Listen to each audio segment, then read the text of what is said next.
Good afternoon, ladies and gentlemen, and welcome to Six Masters Day number 5. I'm Guz, and joining me for all of tonight's action is Raven. Now, you've had a pretty busy last couple of weeks. Maybe take us through a highlight, because there's been a lot in this tournament so far, hasn't there? Oh man, Six Masters has not failed on delivering some really exciting siege, and I still think the standout highlight for me has got to be Derpe's stim clutch play for Sinister last week that ended up winning them that map in overtime at 8-7. If you haven't seen it, you should definitely find the VOD, look at the highlights on the Twitter because it's really cool. What a great way to plug the Twitter. If you want to get involved in the conversation, at Rainbow6ANZ on all of your favorite social media platforms. And of course, if you jump onto Twitter, you can have your say in the community poll. Now, Raven, we're jumping into tonight. We've got some, again, more interesting matches. I think it's a term that we've been using over and over again. But once again, repeating words, these matchups looking close, potentially a bit scrappy, but it's going to make for some good siege. Absolutely, and I think you saw that with our Snowball Esports analyst predictions. It was really divided amongst a lot of the games. There was never really a consensus of who's going to be clear favorites coming into these matches. I think that's the best thing that Six Masters has delivered so far, is nothing seems certain. Well, here is where we stand heading into tonight. We have wildcard Akami, who is formerly TBD. We'll get into that later. Elevate and Sinister in those top 4 positions, Raven. Is this sort of what we expected in these stages of the league so far? Well, it is essentially the top 4 seed teams that have now settled into those positions. A little out of order, but yeah, in terms of who is in that top 4, I think that is what you would have expected coming in. That being said, it doesn't mean it's not heavily contested. For example, LFO and Sinister really could be duking it out for that 4th spot. I think a lot of people are expecting wildcard Okami and Elevate to be really in those top 3 positions, but that still also isn't necessarily certain. And I think that creates a really interesting dynamic. You have the top teams trying to scrap out for that first position and that first seeding. And then again, we have almost the bottom 5 teams really scrapping out for that 4th position. Of course, only the top 4 go into those playoffs. So all of these teams at the moment still having plenty to play for. And again, it's just going to raise the intensity once again onto another level. It really is, and these top teams here aren't necessarily comfortable. I mean, wildcard, they look like they might be there, right? With 4 wins, no losses. But they've had some really tough games. I mean, Ferox last week pushed them to overtime on Consulate, and then the other map was 7-5. So it's not like they were outstanding stomp kind of style wins. In fact, they're just scraping through. Well, of course, in the Six Masters, we have 2 best of 2s for every playday. Let's have a look at who's playing this evening. First up, it will be Pittsburgh taking on Kanga, scrap between 7th and 8th. And then later in the night, we will have Akami, Olafo, against Team Ferox. And again, Akami is previously TBD. So if that name looks unfamiliar, that's why. Yeah, and 2 very exciting lineups. As you said, Pittsburgh Knights and Kanga. It's a battle at the bottom for them tonight. So that will start to either create some big separation between those 2 positions or keep things in touch. But I'm really excited about the Okami-Ferox match later in the night. Just like I said, Ferox really showed up last week against Wildcard, and Okami going from strength to strength at the moment, but they still are having some shaky results. Yeah, I think it's really going to be a night almost of 2 halves. I think the first matchup is going to be pretty close, but quite scrappy, whereas the second one might be a little bit more refined. But in saying that, as that pops into my mind, both Akami and Ferox, they're teams that are pretty renowned for having sort of that fluid play style, bringing that aggression to the board. So I think tonight's just going to be crazy in general, and it should make for some really good siege. Yeah, I have to agree. One thing that's been really interesting this season, which I'm sure we're going to talk about a lot later, is going to be Okami's playstyle. But I'm going to save that for later because there's some things that I've noticed. All right, well, we'll discuss that matchup later. Let's bring up the matchup for tonight. Pittsburgh Knights is the first roster we'll delve into. Keep in mind, they aren't playing 6 players tonight. We've just added 1 additional player to this roster. It will be Picnic. Raven, talk us through maybe what he brings to the team and sort of how they're shaping up so far. Yeah, so Picnic is their coach, so he's providing support staff services to these guys. I don't personally know exactly what he brings, whether it's the coach analyst role or whether he just fulfills more of a coach or more of an analyst. Either way, he is their support staff. And then on top of that, this roster has stayed pretty consistent. The big difference that some people might still be catching up on is that Stigs has joined Fnatic. So Arlo has jumped in, but he's been playing really well. I think that's a really important point. It's not like he's just this new player to the roster. He's played with them in the past, and he's had some pretty good performances so far in Six Masters. Well, the Pittsburgh Knights are trying to regain some form, and so is Kanga. Let's have a look at their roster and who they're bringing for tonight's match. Again, Yoshi will be added to that lineup. Raven, talk us through what he brings to the team and sort of maybe discuss a little bit some of the struggles that Kanga might be going through at the moment because they haven't won a map yet. Yeah, Yoshi being their coach, we've interviewed him previously in Pro League Season 11, provided some really good insight into their team, so he seems pretty in touch with a lot of the things that he does as a sports staff. But in terms of what this team is struggling with, the outstanding thing for me just feels like they have a really shallow map pool. It's something I brought up with Spruce in the interview, and he agreed that they just don't really know what their map pool is because they're struggling to get strong results or victories on these maps. So it's not giving them a very good gauge on where they're heading. I think that's their biggest struggle that they've just not got on top of. Yeah, and I think it's interesting you mentioned that because of the Six Masters best of 2 format that has shaken up the map veto. You can basically only insta-ban one map. So effectively, you need at least a 6 map pool. Whereas previously, you might have been able to get away with 4 or 5. Now, you need to basically be on top of almost every map. And that makes it really challenging for some of these teams who, like Kanga, have experienced those roster changes. They're already on the back foot, and that's sort of potentially set them back just a little bit more. Yeah, and the thing about that veto system is it means that you really should be expected to be winning your pick because you've got the pick of 6 maps there, or 5 maps essentially, and you've got to be backing yourself on that. So if you're losing your map pick, then it's going to be much more of a struggle on your opponent's map pick because in theory, that should be their strongest map out of what's left. Well, the map veto is ready and waiting. Let's see what the teams have banned first and see where we will not be heading. Consulate from the Knights and Border from Kanga. So those 2 maps will not be played in this series. Is that what we expected? Definitely Border. Pittsburgh Knights have shown that they're quite good on Border in the past. They've actually taken down Okami in Pro League Season 11 on Border, and that was quite the smacking. So I think that's a pretty big statement for why Border is a good ban for them. Consulate, I think, in terms of Pittsburgh Knights, probably is a little tricky for them to decide what to ban, to be honest, because Kanga don't have that forthcoming strong map that you would be like, yep, let's just ban that, and then we're Gucci. So we'll see what they play for. I'm kind of feeling like we might see some Clubhouse because both these teams have played it a bit in the past. All right, well, let's find out. Each team gets 1 pick. Let's see what they have decided to go with. Kafe will be Pittsburgh, and there you go, Clubhouse for Kanga. So you're on the ball to start things off. Yeah, I mean, with that Clubhouse pick, they've played it a lot, but like I said, they've had mixed results. It's not like it's a strong map for them, but it's clearly one that they've played a lot of. So hopefully with that, it means that they've got something there to work from. It's a good base to start with. So I'm curious to see how they pick that up. And Pittsburgh Knights maybe just capitalizing on some weaknesses that Kanga has shown on Kafe, which they've played quite a lot of so far in 6 Masters. In fact, both weeks back-to-back, they've played Kafe, losing at 6-8 to Okami in the first week, and then 3-7 to Elevate last week. So I think that's a lot that Pittsburgh can really build on to counter Kanga on that map. Yeah, and I think it's really tricky to judge these teams on their form because they haven't looked really at their best and their results have sort of reflected that. So I think there is still a big question mark going into this game because Pittsburgh, I think a lot of people expected them to probably be pushing for the top 4. So to find them now in 7th, probably a little bit unexpected. And then of course you've got Kanga who maybe weren't expected to go for the top 4, but to be dead last without a map, that's got to be pretty harsh. So they're really, really looking to try and kickstart something in this season because if they lose from here, it's a rough season. It's not going to be good for them. Yeah. I really think with Kanga, it's just a bit of a timing issue because they got absolutely routed in terms of their roster, losing Worthy and Pat to Wildcard and Elevate. It's really changed things a lot for them. 2 really strong players, and Pat had quite the leadership role in their team. That's not easy to fulfill. So they had to finish Season 11 of Pro League, and now they've had to start 6 Masters within 4 weeks of that finishing. That's not a very long time to be able to turn that around with 2 such key players. So in terms of that, 6 Masters is really about just trying to build on something, create that foundation. So as they progress through 2020, they've got more of a chance to get back into it.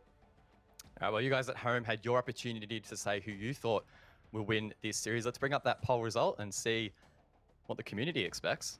Ooh. Pittsburgh just edging out K. This is one of, if not the closest poll result I think we've had this season. Even some strong support for the draw. So look, expect this one to be close. And I am probably sitting in the boat that this is pretty accurate. Maybe the Pittsburgh just. Yeah, look, it is tough to call. Kanga have had some close maps. I mean, I pointed out that 6-8 on Kafe against Okami.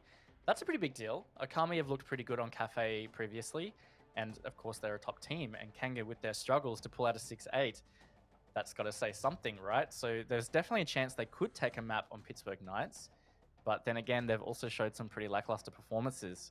So it really just depends what Kanga we see show up, and of course what Pittsburgh Knights show up, because they've shown some really strong performances. And if we see that, well, then maybe Kanga don't have much of a chance. And I just saw on the ticker there, we have the kill leaders for each team. Who needs to step up here for each team? Because we know that each roster has their stars. Who can we expect to step up here and bring their team over the line? Yeah, I think in terms of Kanga, it's got to be a collective, right? We've seen Leb stepping up probably the most consistently for them so far in Six Masters, but Campo has also had some great games, and then Spruce has had patches of impact. So I think if they can all just collectively step up, they're going to have a great shot. And on Knights, hard to say. Strider seems to be the one to really look out for Knights. He's kind of their driving force. All right, well, we're in the map. The ban phase has begun. Maverick taken off the board first there by Kanga. What sort of bans can we expect, Raven, for the rest of this map? Yeah, Kafe is it's an interesting one with bans. Usually you see either the Maverick or Thatcher are the two really common bans on Kafe. And then, yeah, this Ying seems to be really sticking at the moment. Teams not wanting to deal with it. So that's the Ying off the board. And on terms of defense, Mirror Echo, maybe the Maestro is also a pretty common ban on Kafe, denying that intel, and also it just eases a bit of pressure off IQ, who already has a lot of work to do in terms of finding those gadgets. Of course, that leaves the final ban to Kanga, and it will be Mirror taken off the board. So nothing too crazy really coming out there from that phase, and sort of, I guess, what we expected. Yeah, nothing dramatic. The Maverick is just going to make the piano take a little bit interesting, because you'll have to use Habana or Thermite to open that wall, which isn't too much of a struggle. Especially with Thermite, it does mean you have to get up close and personal with that wall into backstore, which is a counterable position for the defense. But with Habana, that does make it a bit more simple. So yeah, I don't think any of those bans are going to have a huge impact on how this map will play out. If you've just joined the stream, you're looking at our beautiful faces. We're just having a quick rehost. Of course, Dev cursed it last week. I said before the broadcast today, you know, I'll come in and bring away that bad luck, but it wasn't meant to be. So we'll just chat for a little bit while we wait for the players to get set once again. Cafe's been an interesting map for Kanga. Let's talk about that for a second, because when they versed Akami, the first 3 rounds, they got absolutely destroyed, but they actually almost managed to bring that one back. That was a really good map. Another one that I highly encourage people to go back and rewatch, because as you said, they got flawless, in fact, on those first 3 rounds. So 3 rounds, no kills. Okami looked super comfortable. But then they really brought it back, and in their defense half, they had some massive clutches. There was a big one from Leb in particular that sticks out to my mind, 1v3 in reading. Pretty sure that was the round that took it to overtime. And then even in overtime, the rounds that they lost were still close. In all honesty, that could have been their map if just a couple of things went a bit differently. It's actually interesting you mentioned Leb there, because on that on the ticker before, it was mentioned that he was one of the top fraggers for Kanga. And I think if you had have said that maybe when he was playing in Challenger League or his early stages of Pro League, that would have been a mistake, because he was playing an ultra hard support role. But there has been a noticeable shift recently, particularly on defense, for example. He's been playing operators like Jaeger, other fraggers alongside, and he's been performing pretty well. And if there's anyone on that team you want in a clutch, it's probably him, because he shows up. Yeah, he's been really consistent with it, and I've said it a lot so far, but he really is one of the most improved players for me ever since Kanga have broken through into this level. In Pro League last season, I mean, that was his first season of Pro League. He had some rough weeks for sure, as they were really figuring out where to go, but as the season went on, and as we're coming to Six Masters, man, it's like night and day seeing how he plays and how consistently he is playing. That's a really big thing for Kanga, and that's maybe something they can build around now that they've got that player that is showing that consistency. It's about getting everybody else to that consistency level that can really start to glue things together. I really hope Leb doesn't have a bad game today, because he hates it when the caster curse gets to him. We've just pumped his tires up massively. We're expecting 25 kills from him tonight. If he has a bad night, I think me and you might be in a little bit of trouble. Look, I was thinking that, and I've thought about that the last couple of weeks because I've gassed him up a little bit, but he's still played really well. So I'm not as worried about cursing him anymore. I'm happy just to keep saying Leb's underrated. He's been improving a lot. So, I mean, prove me wrong. And I guess we can talk about the Knights now for a little bit. I think Strider. Oh, here you go. It's on the ticker right now. Strider. So he's top fragging, 35 kills, just edging out Lev. He's been performing pretty well. I think even in the games where his team hasn't been the best, he's always been that player to sort of step up. And he's been pretty resilient through some of these tough games. Yeah, and I think the thing that stands out for me for Strider is he always appears like he's got the calm, kind of cool-headed approach to every situation, no matter at what point in the round it is. He's hit some pretty big clutches for Pittsburgh Knights, and also from the positions he plays, because we've seen him play a lot of Thermite, Habana, those kinds of roles before. Sometimes they have these mid-round struggles where they're stalled out maybe, or something's just not going quite right. And you'd expect a flex player or maybe an entry frag if they're still alive to be the one that breaks through, but that's often Strider for the Knights. He gets a couple of opening picks, just pushes through maybe a doorway or a breach at an unexpected time, and that's working out really well for the Knights. So in his role, I think he's really excelling. And I think it's interesting you mentioned there that he's a player that really steps up during those stall phases where the attackers are really trying to sort of head in towards the site. I guess there's maybe not too many great examples than that on Kafe. There are so many choke points, particularly on that top floor, that the attackers need to deal with. You often see really strong holds over towards Cocktail, for example, even if they're holding one of the objectives below. So I think the Knights will really need to try and lean on that, or maybe diversify that role of getting that opening pick on those attacks. Otherwise, again, they could find themselves in a little bit of trouble. Yeah, and two teams that have played Kafe quite strongly in recent history have been Elevate and Wildcard. And one thing I've noticed those teams do when it starts to get to that push to shove moment is they're really comfortable just pushing deep through bar, for example, on that top floor attack. Usually your teams that stall out, they try and wiggle around and get a plant maybe at the trash bags near backstore doorway, or they plant what we call it default just near that new hatch. But what those teams have been doing is just going deep, really pushing out those players in Cocktail and in backstore, which really is freeing things up. And I think if the Knights adopt that, it suits their playstyle, and that might really pay off for them. So I'm hoping that we maybe see that kind of play for them in this series against Kanga. Yeah, and last time Kanga played this map, it springs to mind, Spruce pretty much exclusively playing Ash, playing quite aggressively and getting actually quite a few picks early, which helped try and open up the rounds. They weren't able to capitalize necessarily on all of those. You had players like God Legion who were just like absolutely decimating Kanga during that map. But I think, as you mentioned, like trying to bring an aggressive player to the roster to clear out these really tough strongholds will be pretty key tonight. And I think it's only going to play into this match being quite scrappy, as we sort of alluded to earlier. Yeah, and one thing that really concerns me a little bit for Kanga is that they've played Kafe, both weeks. So there's a lot of match footage on them already. And yeah, their map pool is maybe not that strong, but that also indicates that even the maps they play quite a bit of, they probably don't have a lot of depth of strategy either. So there's only so much they can withhold or really surprise their opponents with. And that's going to come down to play style more than strategy. And I really think that the Knights are going to be able to capitalize on that quite easily. That being said, of course, stuff can go wrong, but I just think that it's not going to be working in favor of Kanga in that instance. Yeah, it could really come down to a battle of who's done the homework heading into this game, because I think it's safe to say that both these teams have pretty strong individual players, both relatively aggressive, can bring flashes of really good play. So when they clash with all that footage out, as you mentioned, that could make things really interesting. If Kanga haven't really changed much since those games, particularly I think the Akami one will give a lot of intel for the Knights.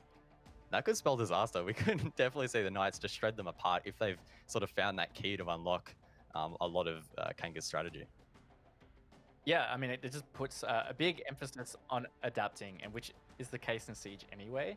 But in Kanga's position, if Knights are able to take on all that info, develop some good counter strategies, play to their strengths, and then adapt on the fly, which is what you really need to be doing as a high-performing team, I think that's just going to be really tough for Kanga. But that being said, it doesn't mean that they can't step up as well, and maybe they've been working super hard on Kafe over this past week, and maybe the Knights don't realize, and there's been some changes. Players feeling more comfortable within their shell is an important part of how Kanga is going to progress.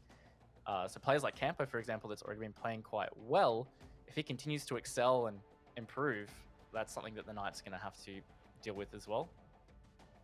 And I guess we didn't talk about this a whole lot, but the bans, they were pretty standard for the most part. I mean, maybe Ying, you could say, is a little bit of an X factor of sorts, but I think in ANZ, since Ying got the buff, and even post the nerf where one of those Candelas were taken away, she is being a bit of an insta-ban for some of these teams who just do not want to have to deal with her. But that opens up the Thatcher, which could really change how this map plays, because we often see, again, those choke points so difficult to clear.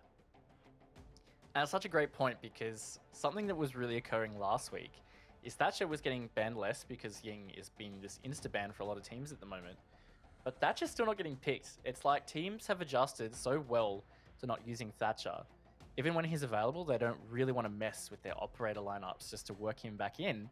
So actually seeing his pick rate not super high, which is surprising for me because it feels like in a lot of circumstances when we see teams stall out, it's because of some gadgets. And if Thatcher's available and you're getting stalled out by gadgets, that's such a strong case to just work that Thatcher into your lineup because you don't want to be stalled out on those kinds of things when such a simple solution is right in front of you. And I guess that Thatcher treatment is almost a little bit similar to Mirror in a way, because she's an operator on the defense we see banned a lot, but don't see a massive presence normally in ANZ when she is available. And again, that's likely because the teams probably aren't strategizing around that, expecting it to be banned. Maybe the players don't feel very comfortable with the loadout or just the overall play style, and yeah, it makes for some interesting dynamics. I guess as this rehost continues, what can we expect maybe for Clubhouse? Let's talk about that for a little bit because we know that's going to be our second map. It is a best of 2 series.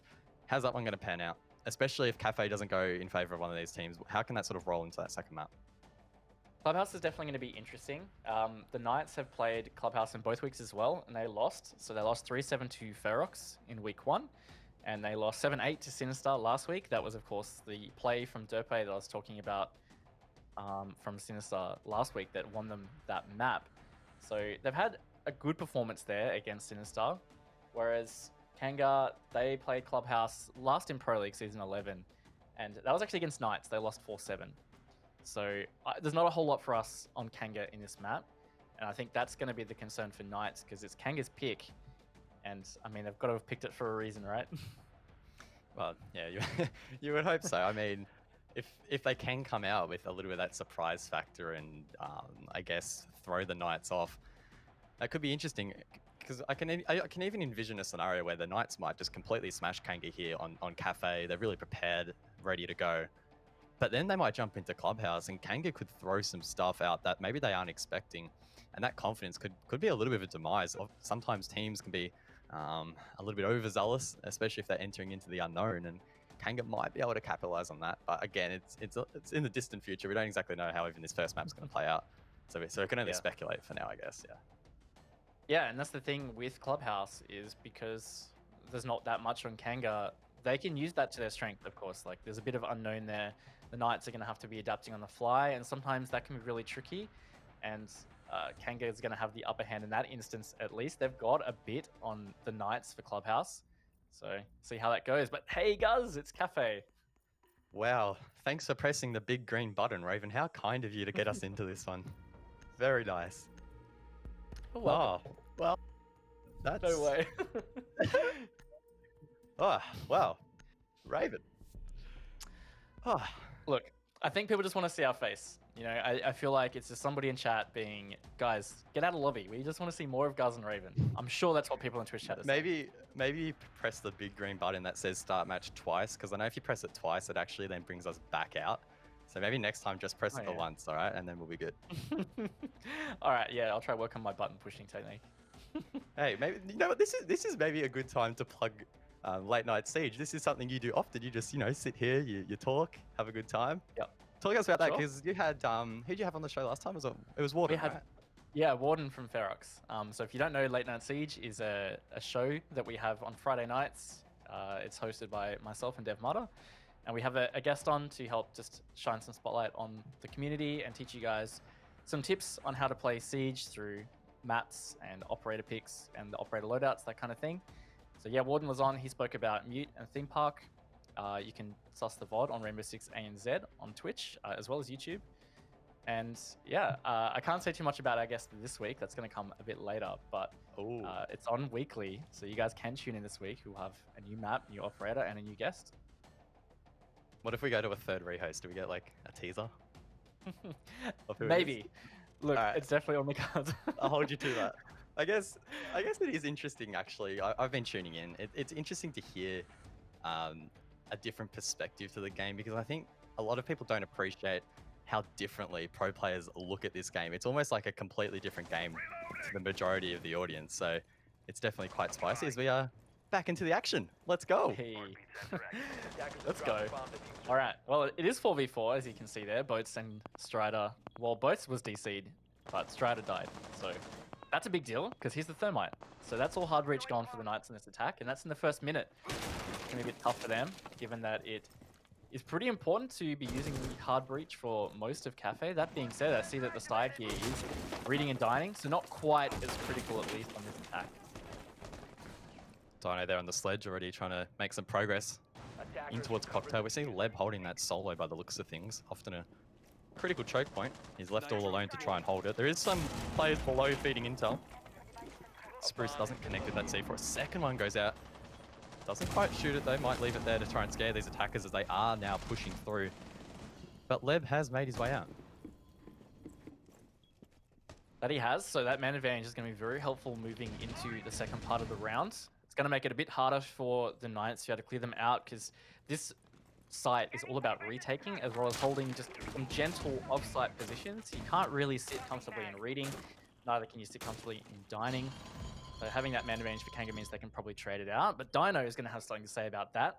As he gets rid of Wayne Man, that means it's a 3 versus 3. 3-on-3 with a minute to go. Hayward with the diffuser up above. Spruce trying to get aggressive now on White Stairs. The question is, are the Knights watching his flank? They may not be. It doesn't look like there's a Claymore either. He will peek but then fall back. There's now 45 seconds left. Kanga not trying to overextend too far here. Hayward's just getting away with a plant here though, not really contested. Dino's been downed in the cover, so has Hayward. After the plant has been stuck, it is post-plant. Campo does find one, but Juicy is still around. 2 versus 1 for Juicy here. He's going to have to be very careful. He gets the shot onto Campo. It's a great shot. All up to Spruce. His tag's low, as is Juicy. It's going to come down to a very, very short gunfight if they face each other. Juicy playing it very comfortably now, just sitting back. It's going to be on Spruce to have to push, because he can't get the defuse down, but a nice shot there from the side. Spruce gets the round for Kanga. That is round 1 in the books. Nice start there from Kanga. Tippin. Spruce will be pretty happy with himself after that one. Good way to start things off. That'll give him the early lead. Of course, as you will hear almost every time this map is played, Kafe typically defend decided. So Kanga should win the first few rounds here, you would expect, just based on form and based on the raw statistics. I'd be interested to actually see how much this map has shifted towards the attackers though, because Kafe has been in the pool for quite some time now, and I think the teams have stratted it out quite deeply. Yeah, I've seen it go sporadic. Sometimes you see the attack winning a lot of rounds, and sometimes it has leaned onto more of that defender-sided nature. So I think it has started to split a bit. So we'll see whether that holds true here or not. I'm really curious how Knights were able to get in and get that plant down essentially undisturbed. I mean, Dino did get down in the very last second of that plant happening, but it seemed like Kanga maybe caught onto it a bit late. Lack of intel, not 100% sure. They're going to be going to Kitchen now, which we've seen them play a lot of, and this has usually been one of their better sides. Fortunately for Kanga, they now have 5 men heading into this round, so I mean, they did it with 4 in the last, but 5 will, you would think, help them out a little bit here in round number 2. Pretty interesting lineup from Kanga, nothing too unexpected. Leb, though, again, playing on an aggressive 3-speed. It will be Vigil this round. Did I say 3-speed? Vigil is a 3-speed, right? Or is he 2-speed? I always get confused on that one. He's 2-speed? No, 3? I think okay. 3. Now you made me not sure. I think it's 3. I don't know. I don't know why there's always doubt in my mind about Vigil for some weird reason. But anyway, I'm sure he'll cause some Knights for the issue. Cause some issues for the Knights. Oh, after that rehost, my words have just departed from my mind. It happens. It was a rough one, you know, no rounds played. But we got one under the books. Kanga got it, and Knights are going to be hunting for a few here. I'd say 2 or 3 rounds on an attack half is the pass mark you'd be aiming for. Of course, you want to be getting as much as possible, but that's the way you sometimes look at it in terms of your mindset. Helps a lot as a team, not getting too bogged down when a map can favor that one side. Web on this top floor is going to be causing some issues because they're not going to be able to comfortably drone him out as the Vigil. And given that he's already burned around a minute off and he's got support on the second floor, I'm liking the start here from Kanga. Definitely a confident setup. Spruce providing intel once again on the pulse. Of course, he did clutch up the last round, a 2k for him. So a great start. He's going to try and go for another C4 here. That could be big, and he gets it. That's Dino taken off the board. Sledge will take no further part in this round. It's a good start in general from Kanga. Knights haven't really had a good opening phase. They've already burned off so much time here. They're still trying to contest to take proper control of this second floor. We did just see Spruce and Campo drop though, which means that Knights are going to have majority control. Already a half the round gone though. They're going to have to put a lot of pressure on site, clear that out, because the really important part of Kitchen is once you've got that vertical control, you try and push out the defenders from site so that they have to either retake or they can't comfortably hold crossfires. And at the moment, Knights don't seem to be doing a whole lot of that. Minute to go on the board. Hayward's still on the top floor. Keep in mind the objective is all the way down on the first floor inside of Kitchen. And it looks like they will now begin to progress there. Not long left though. Kanga in a great position, wasting a lot of time and getting that initial pick. Puts them in a nice position to try and close out this second round as some flashes will go out. Trying to disturb Kanga. Campo does get taken out. There's now only 30 seconds left. It's canning down quickly. Hayward tries to get one on site. Will drop Wayne Man. So they now effectively do have the man advantage, but not much time left on the board. Wayne Man was definitely in no man's land there. And actually there's 2 that have come out. That's a great shot. And all of a sudden the Knights just run over the top of Kanga, getting round number 2. So that's just going to even it out straight away. And that was a strong round from the Knights in the end. There's definitely a time during that round, maybe with about a minute to go, where Kanga seemed like they did everything right. They wasted time, got the pick, made their way back towards site. But when it came crunch time, the Knights completely walking over the top of them, a convincing round win in the end, and that's going to signal to Kanga to maybe not try that again, instead opting to go to the third floor. We're going to see Goyo, Jaeger, and Wamai in play. I'm sure the Knights will be absolutely thrilled to see that in the reveal phase. Definitely a lot of utility to clear, but you know what? We were talking about it during the rehost there. Thatcher is available, not being played. So something that could so easily deal with those ADSs and magnets is going to be those EMP grenades. I'm so happy you said that then, Raven. I was like trying to segue into it and you did it flawlessly, so I'm very happy. There you go. Good start. Well done. Good. This is going to be an interesting match. I feel like we might even have a scenario where these teams start trading rounds. I mean, it's been one apiece so far. Neither team looking... Again, it's only early stages, but neither team looking massively like they have any sort of advantage or edge. That last round was pretty explosive from the Knights though, so maybe if they could try and replicate that again, Kanga could find themselves in a little bit of trouble. Definitely something they're going to have to deal with on the Knights is that somewhat coordinated, aggressive push. I've written down in my notes that the way that the Knights attack is kind of a strangle style push. They're very good at fanning out and just ensuring that they push you into where they need you to be. And then they get that aggressive frag kind of finish that we just saw in that previous round. It's really common to see for the Knights. So Kanga under that kind of pressure might struggle to deal with it, and that's where you need players like Wayne Man, for example, on the Maestro. That's a great counter to that. You're seeing a lot of attackers come at you all at once. You're going to want guns like the Elder in your hand.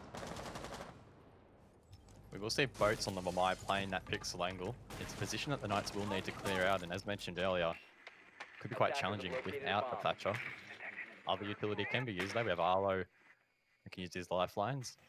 Dino with nades, or even Juicy with his bolts. has been droned down in that position, and utility will now fly out as they try and clear this shield. Good flame there from the Knights will push him out of the position, and should allow Dino to really just come up and smack that shield out of the way. So pretty efficient clear so far. He will actually nade it. Potentially a little bit of a waste, but better safe than sorry. I actually think great decision, seeing it was the Goya shield. It might have done a lot of damage if he sledged it. I think you can just do it outside of range, like just. I think. I don't know. I haven't tried it. Super risky though, surely. That's right. It's 6 Masters, Raven. It's time to bring out the big plays. One thing I really like that I don't think many people would have thought about is that they would have had to burn the magnets so they can use the Capital arrows, right? So it's no longer where you can just freely shoot Capital arrows. If we're mines on the board, you have to think about the fact that the magnets catch the arrows and redirect them. So it was good that the Knights did that because that could have been disastrous. It would have been a real waste of important utility. That worked really well. It flushed that player out of that pixel position. Time's starting to really tick away. They still don't have control of the white corridor. Bathroom they do, and Campos is going to get deleted by that frag grenade. Dino fully utilizing that second nade, and now Kanga's starting to feel the pump. Boats is still holding this second shield, and the Knights might struggle to clear it here again. Not much utility left after clearing out Pixel. Boats plays is smart. He's in a very strong spot, covering Spruce's flank as well, who again has a really nice long angle, but he'll get shut down by Strider. There we go, Strider getting that early pick on the Thermite. Juicy Meanwhile has been down, so it is effectively a 4-on-3 unless they go for that pickup. Not much time left though, and Lev now will reposition towards White Stairs. The plant now going down. I don't think anyone from Kanga's in a position to deny this. Some players push through as Wayne Man jumps onto his drone. That was very awkward. Getting absolutely timed there on the Maestro, and now it's a 2-on-4 post plant. I don't think Kanga will win this round. Surely not. Lev does get one. 30 seconds left now on that diffuser, but look at the Knights. They're playing so patiently, so passively, just ready and waiting for these players to fall into position. And they have a player on the roof who can basically just sit there for 6 seconds and peek over while they're counter diffusing. So I think it's safe to say, Raven, that this round is pretty much all but over. Rainman trying to long arm it here. I still think he might be exposed to that angle. He will be. Gets shut down. Leb as well. And the Knights will close out the round.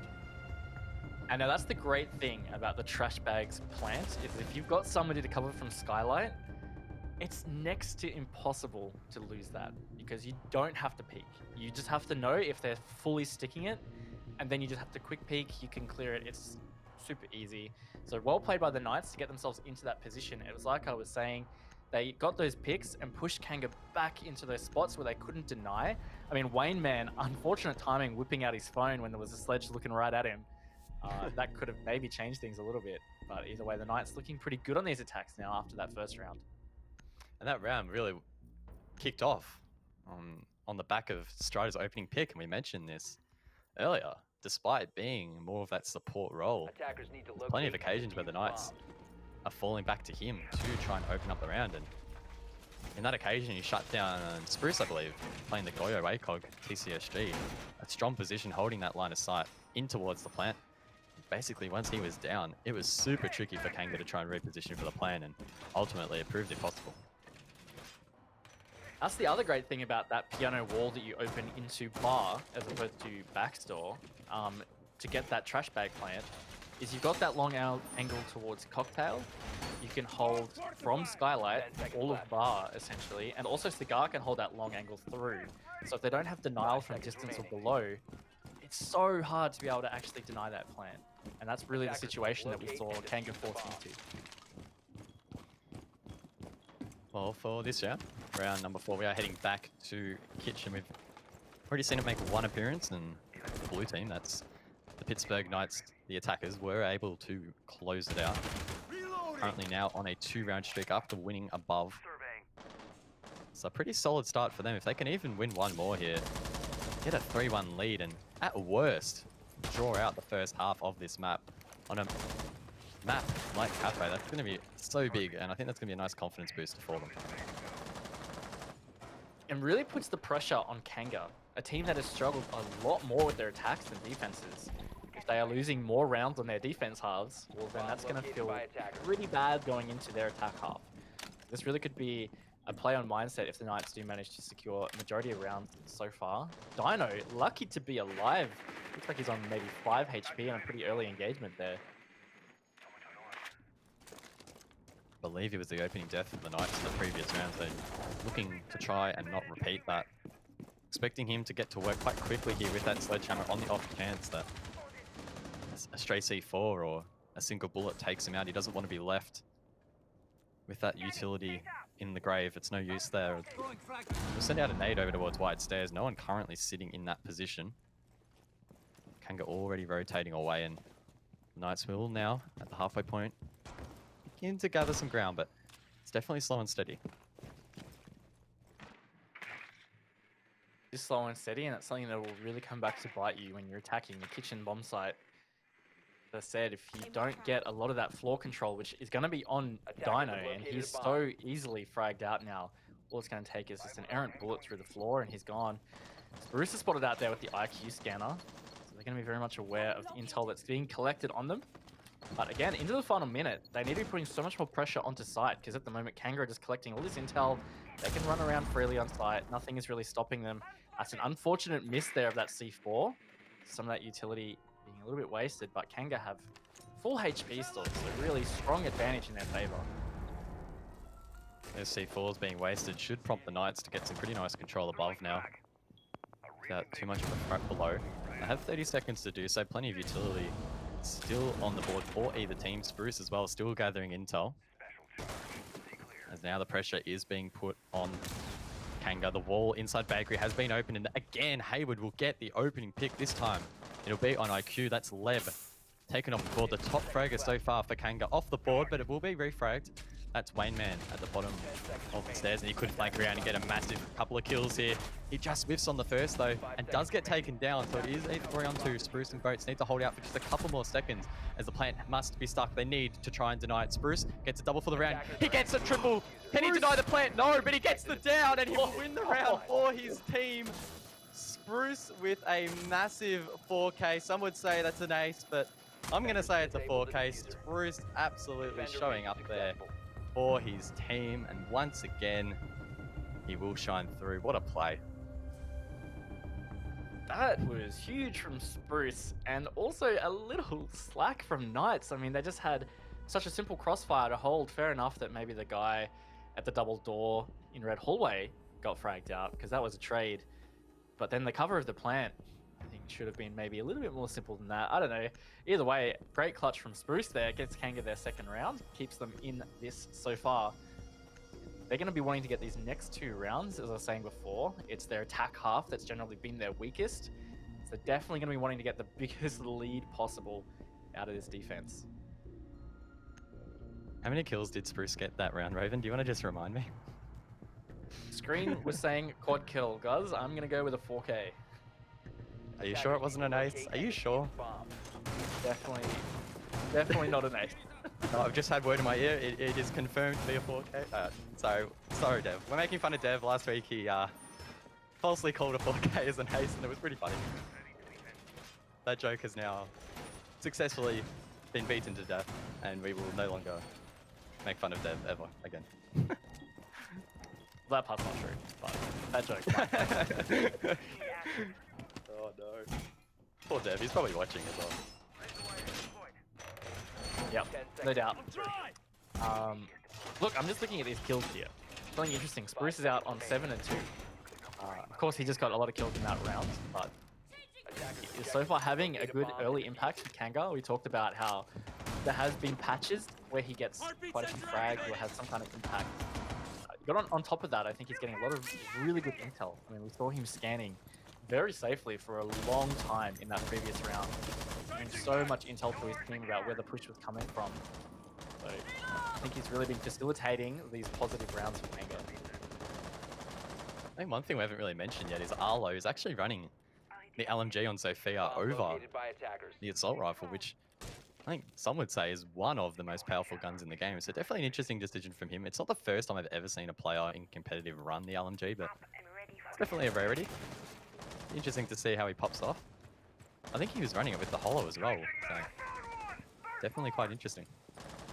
Yeah, look, that LMG, especially with a one-time scope, so like a holo or a reflex, it's severely underrated. I highly encourage people to give it a try because it's a good gun and not having to reload pretty much ever. You could almost go a whole round without reloading depending how much you pre-fire. That's actually really comfortable as somebody that's trying to play a little more aggressive. Kanga trying to find some comfort on their roam this round. Knights trying to force them out of Cocktail. Again, below Spruce gathering intel for his team. He does get lit up. Likely Hayward on the IQ has spotted him. Doesn't do a whole lot of damage though, and Spruce again will be left to gather more intel for his team. C4 gets ripped on White Stairs. I believe that's Wayne Man.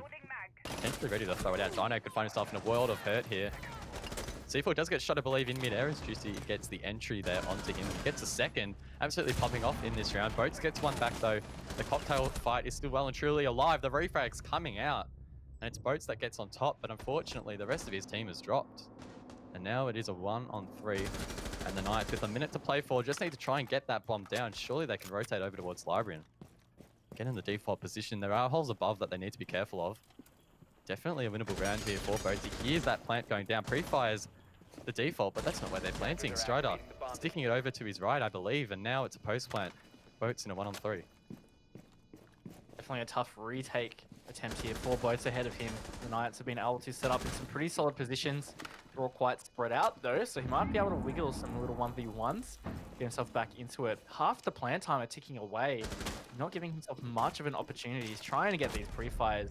Juicy's going to hear the drop though. He's going to finish it off for the Knights. Another good round for them, attacking the Library Dining bomb site, and that's another good round for the Knights. So far, it's been a solid half for the Knights. At worst, they'll draw out the first half 3-3, and with this map again, typically, I just want to stress that, typically being defender-sided, a 3-3 result would be great for them. A 4-2 even better.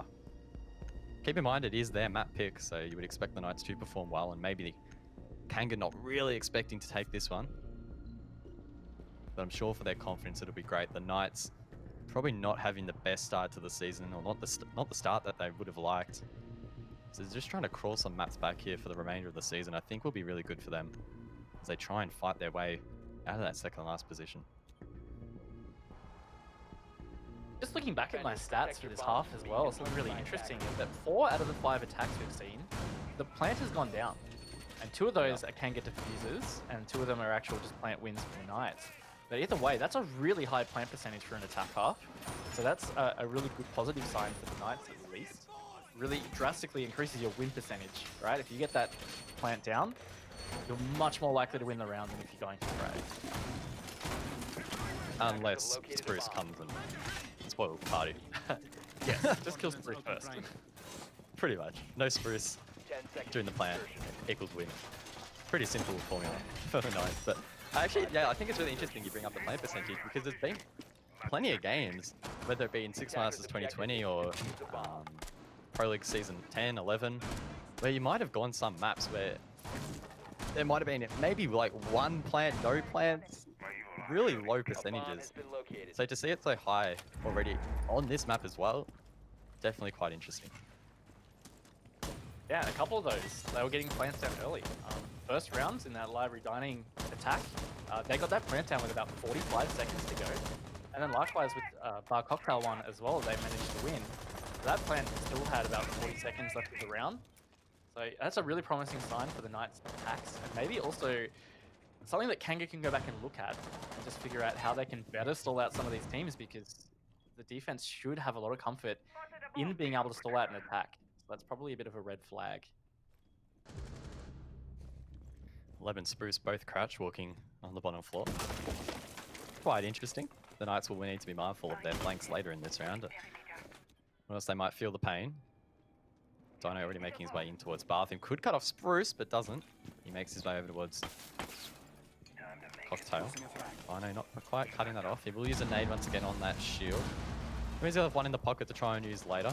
Might try and flush out Spruce, who again is holding this key position. It's looking like Kanga. Setup basically the same. It's going to be up to the Knights to try and pick it apart once again. I can't state enough how huge that map control from Dino is at the stage he got it. In the first minute, clearing out the person in Pixel and just taking straight through to Bathroom is such a big part of being able to attack us. And he's just going to press down, gets a nice kill onto Spruce. He's on the double now. Kanga reeling in this round. They're going to have to try and get this trouble player. He sees Dino on the ground. Not a great spot for him. Good attempt or good push there from Leb. But Arlo has something else to say about it. Stunts that momentum. Kanga are looking like they're on the ropes here for this half. Great play there from Leb. The Knights really struggling to try and clear that shield. We saw it stand for most of their previous attempt here. But they are at a severe man disadvantage. The Knights just taking their time to try and exactly locate where these players may be to try and cut them off. Arlo will send in a drone. He's the only one currently droning for his team, and during that, Leb gets another. Kanga try and crawl this round back. Not sure if Wayman's position has been revealed. It will now as he crosses. He gets taken down, and now Leb needs to go absolutely massive this round as he finds another. That's the triple for the round. He needs the ace as Strider will go for the plant. Fakes it out once. Arlo left to try and cover. The pre-fire comes out. Nothing Leb can do to try and counter that. And the Knights will take the half 4-2. Round from Knights in the end. Kanga just never really gave themselves that shot once they lost that important map control so early. On top of that, it was the Wamai that got fragged out. This is something I didn't really get to say, but when you lose a Wamai so early, I mean, his magnets accumulate over time. So losing him early means that you're not really getting full use of that operator. Again, that makes it easier for the attack. So the Knights, just that first minute set up that solid round win for them. Of course, now we jump into the second half here on Kafe. That means that the Knights will be defending and Kanga attacking. Keep in mind, if this is your first time watching Six Masters, you might be a little bit more acclimatized to the previous ANZ competitive format, in which there was no overtime, but in Six Masters 2020, there is overtime. No draws. So keep that in mind. We could be in for a long one here. It's up to Kanga to try and really initiate that though, and being on the attack, that might be challenging.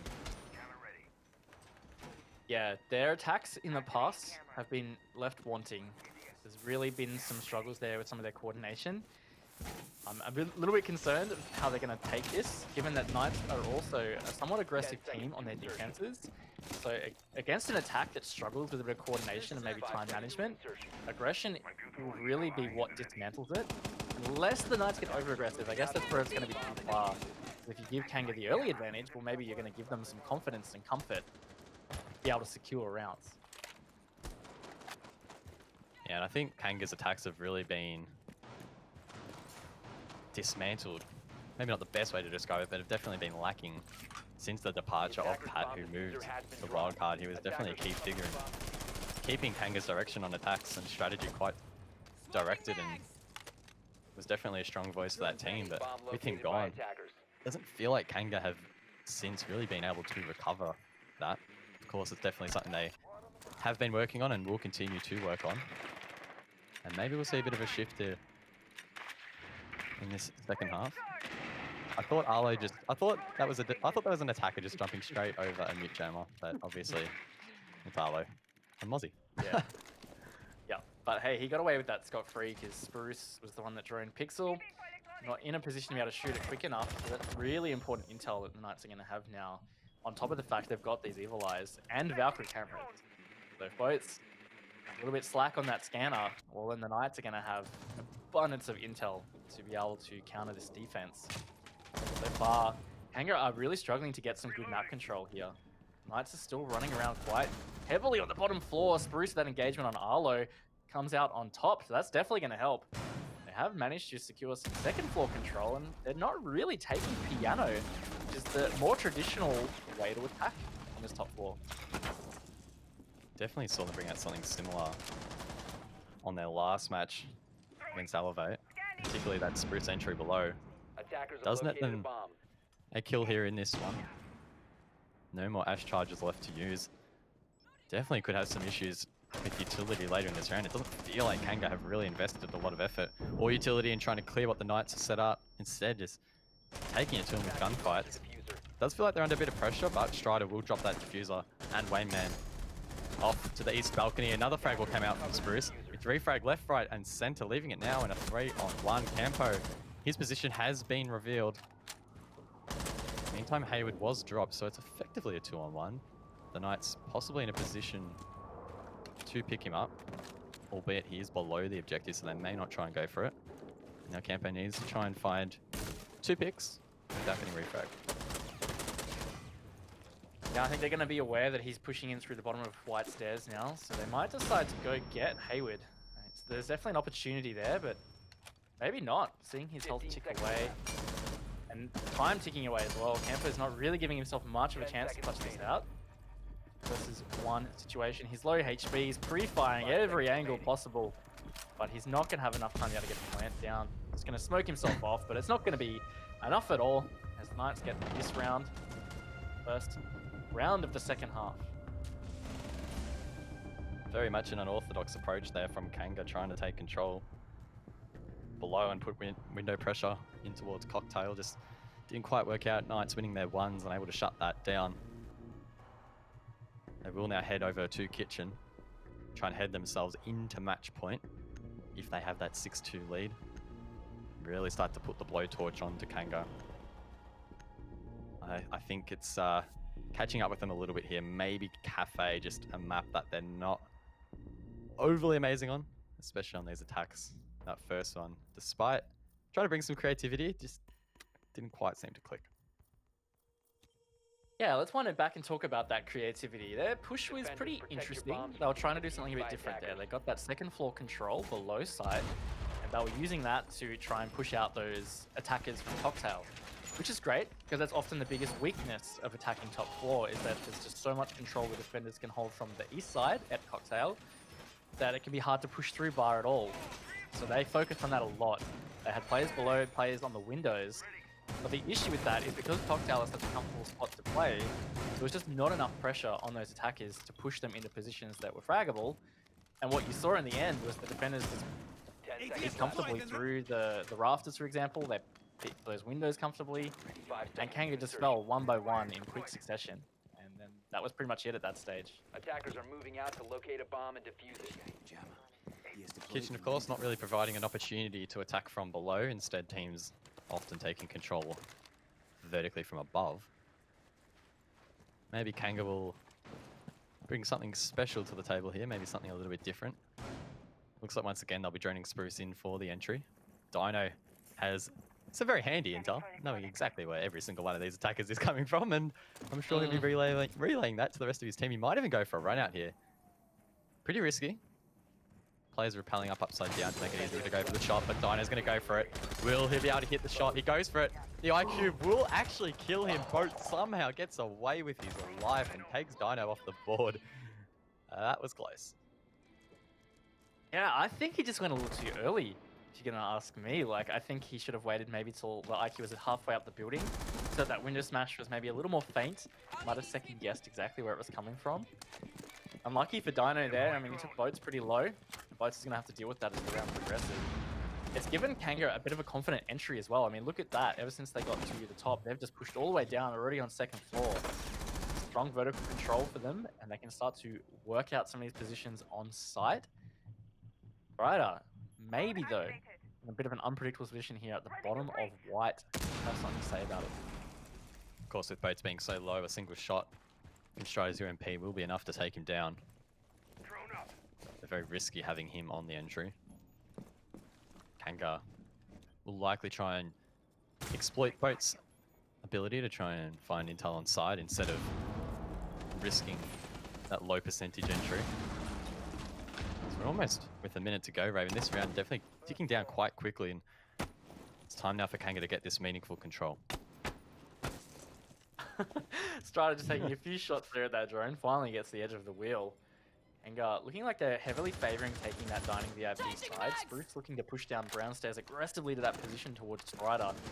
He's going to drone it out first at the top. Leb's trying to put pressure onto site, but the Knights are doing a very good job of not peeking those rafters and not giving Kanga an inch. And that means that as time ticks away, it's going to be very hard for them to actually get an execute happening here. There's some very strong positions held as gunfights coming off. Arlo really surrounded though. I can't believe he's still alive. There's 3 players shooting at him. Strider even gets one of them. And this is just falling apart here for Kanga. Arlo going big, and now it's Wayneman and Lev left to try and bring this round back. Not a lot of time, and if this round does go in favor of the Knights, they'll have the match point. Rainman enters in towards Freezer as his teammate gets dropped. Hayward with the final kill. A shotgun to Wayneman will shut him down. And the Knights now on match point. Don't know how Arlo got away with that, but he did. And I don't think Kanga will be very happy.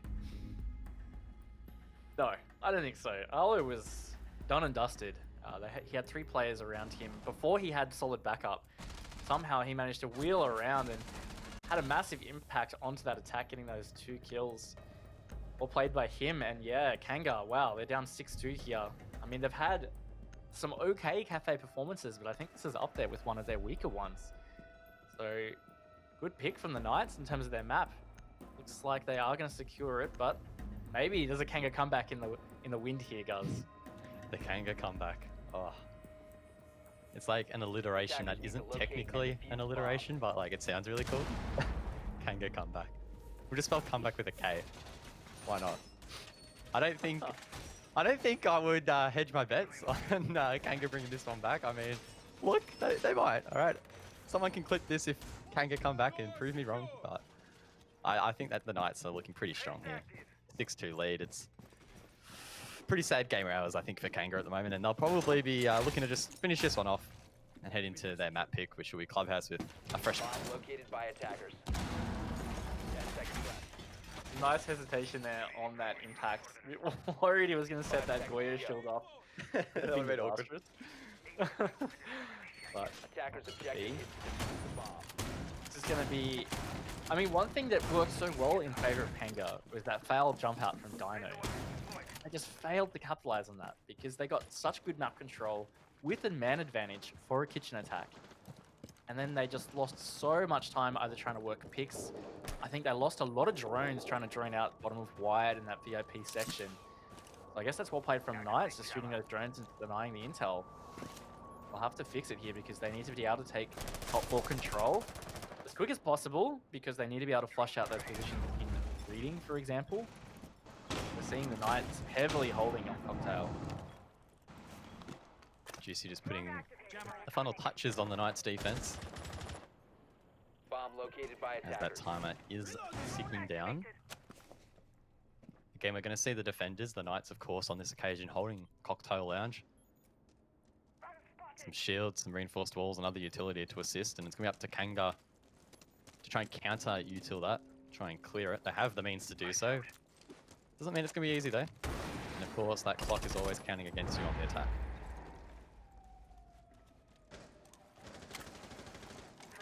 Yep, Kanga's still all on the roof as well, so half the round played. They're only just entering the building here. That's a lot of map control there. So far, not taking advantage of.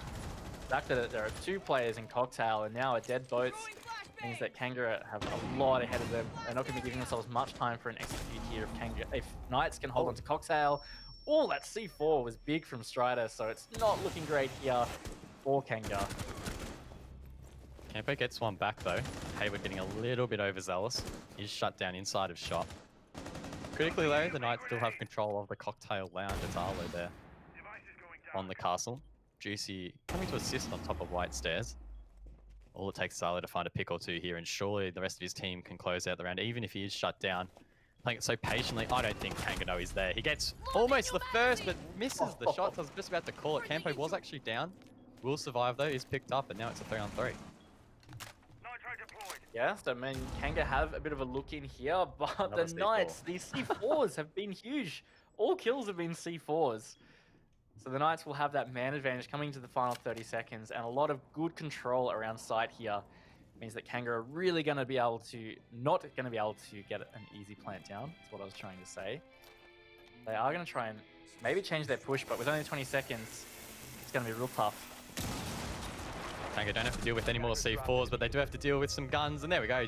Dino and Strider will finish off map number 1. The Knights convincingly taking it 7-2. And the Knights looking pretty good here. Trying to regain some form. What a performance from them. Good start.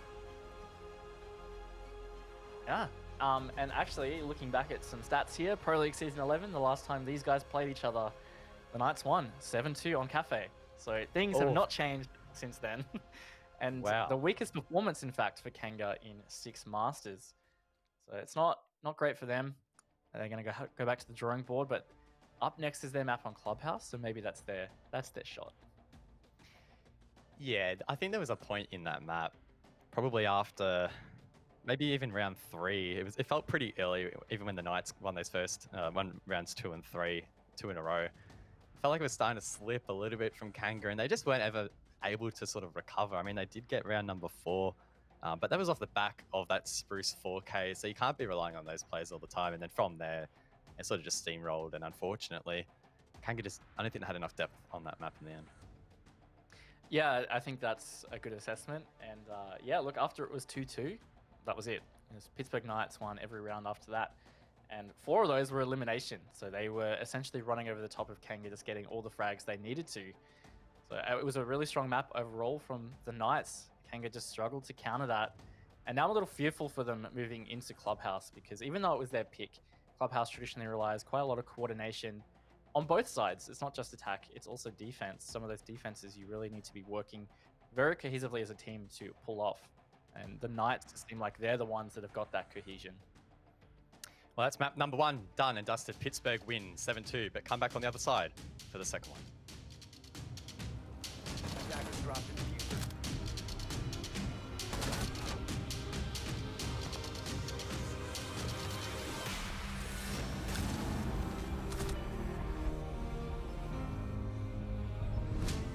Attackers are activating the diffuser. Attackers need to protect the diffuser.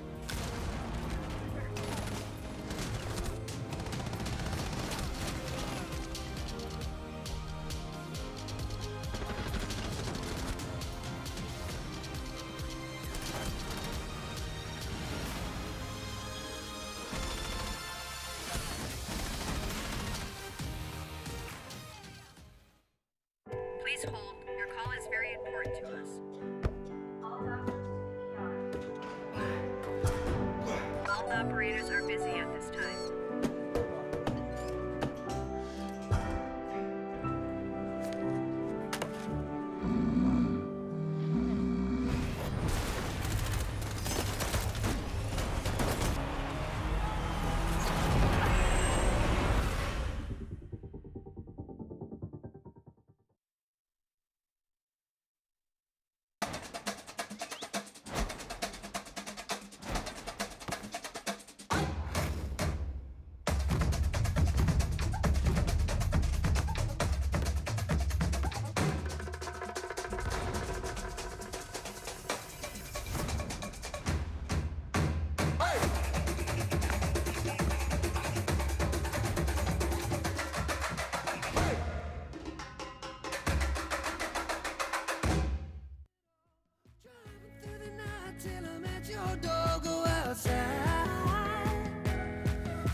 Into my past and I count the numbers of the dreams that I left behind. I don't even care now that I've discovered a new kind of peace of mind. Up above us, looking down on us, there's an angel I know. We don't need to worry or discuss much. It's time for me to hit the road.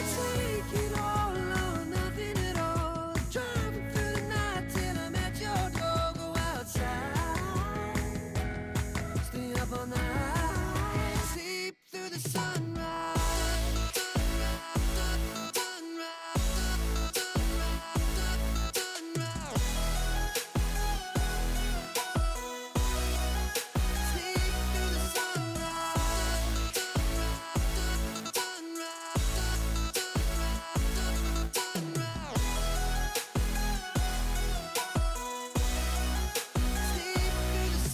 Take it all or nothing at all. Driving through the night till I'm at your door. Go outside, stay up all night, and I take it all door, go outside. Stay up all night. Sleep through the sunrise.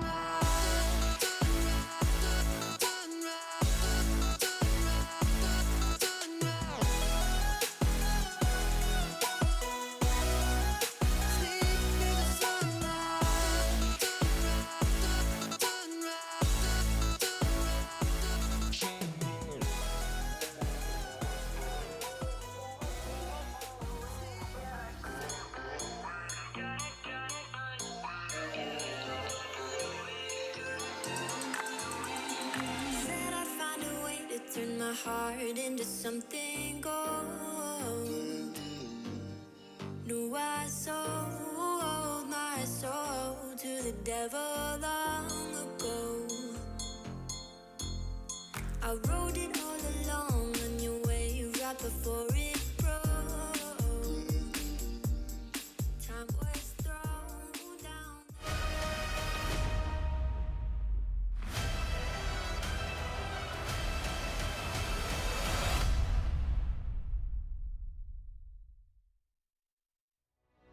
G'day, ladies and gentlemen, and welcome back to Six Masters 2020 Playday and number 5. I'm Gaz Raven, still alongside, and we're coming out the other side of what was a pretty one-sided Kafe encounter, 7-2 in favour of the Knights. Yeah, it really was one-sided. Kanga just never really looked that in it, even when they were up, or not up, sorry, when they equaled it out at 2-2. Just looking back over the match tracker, the 2 rounds they did manage to win were counter diffusers on their defense. So the Knights were getting plants down on those rounds. Well and truly could have been the Knights winning those, which means we could have seen a Knights 7-0.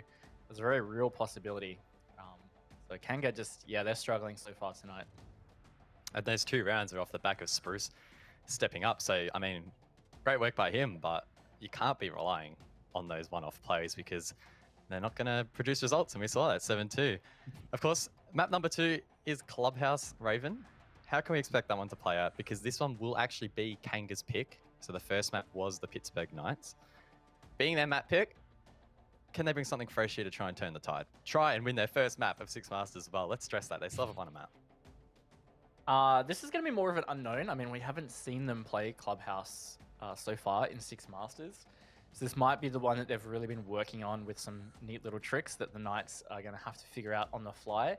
But the Knights have played a lot of Clubhouse. So they played it in week 1 and week 2. They lost both times. So 3-7 to Ferox and then 7-8 to Sinister. Pretty close. And in fact, the last time these guys played each other, I said that the Knights won 7-2 on Kafe. Well, the other map that they played was Clubhouse, in fact. And the Knights won that 7-4. Well, of course, you guys at home can participate in the community polls over on Twitter at Rainbow6ANZ. Let's recap the results for this series and see who's been knocked out of the running. And it looks like it will be 38% of you, but there's still 62% going strong. Yeah, still the potential for the draw. That's really important. So if Kanga do win this map, then it means that series is tied out. Both teams will get 3 points. And then it comes down to that round differential in terms of their specific head-to-head. But I've got to say, after how the first map played out, I'm a little worried for Kanga just based on their struggles to get stuff happening. And the Knights seem like they're playing pretty good Siege tonight. There's definitely some mistakes still from their side. For example, those post plants that they should have won. Well and truly, that kitchen plant that Spruce clutched out with a 4K, that was well and truly the Knights round. And I think they really just messed up their positioning. Well, Clubhouse, it's ready and waiting. So let's jump into it. It's Pittsburgh Knights taking on Kanga. Map number 2 in this best of 2 series. It should be a cracking one. Let's jump right in. Now, Raven, I think something interesting you actually mentioned there was the round difference, how that can play a big role.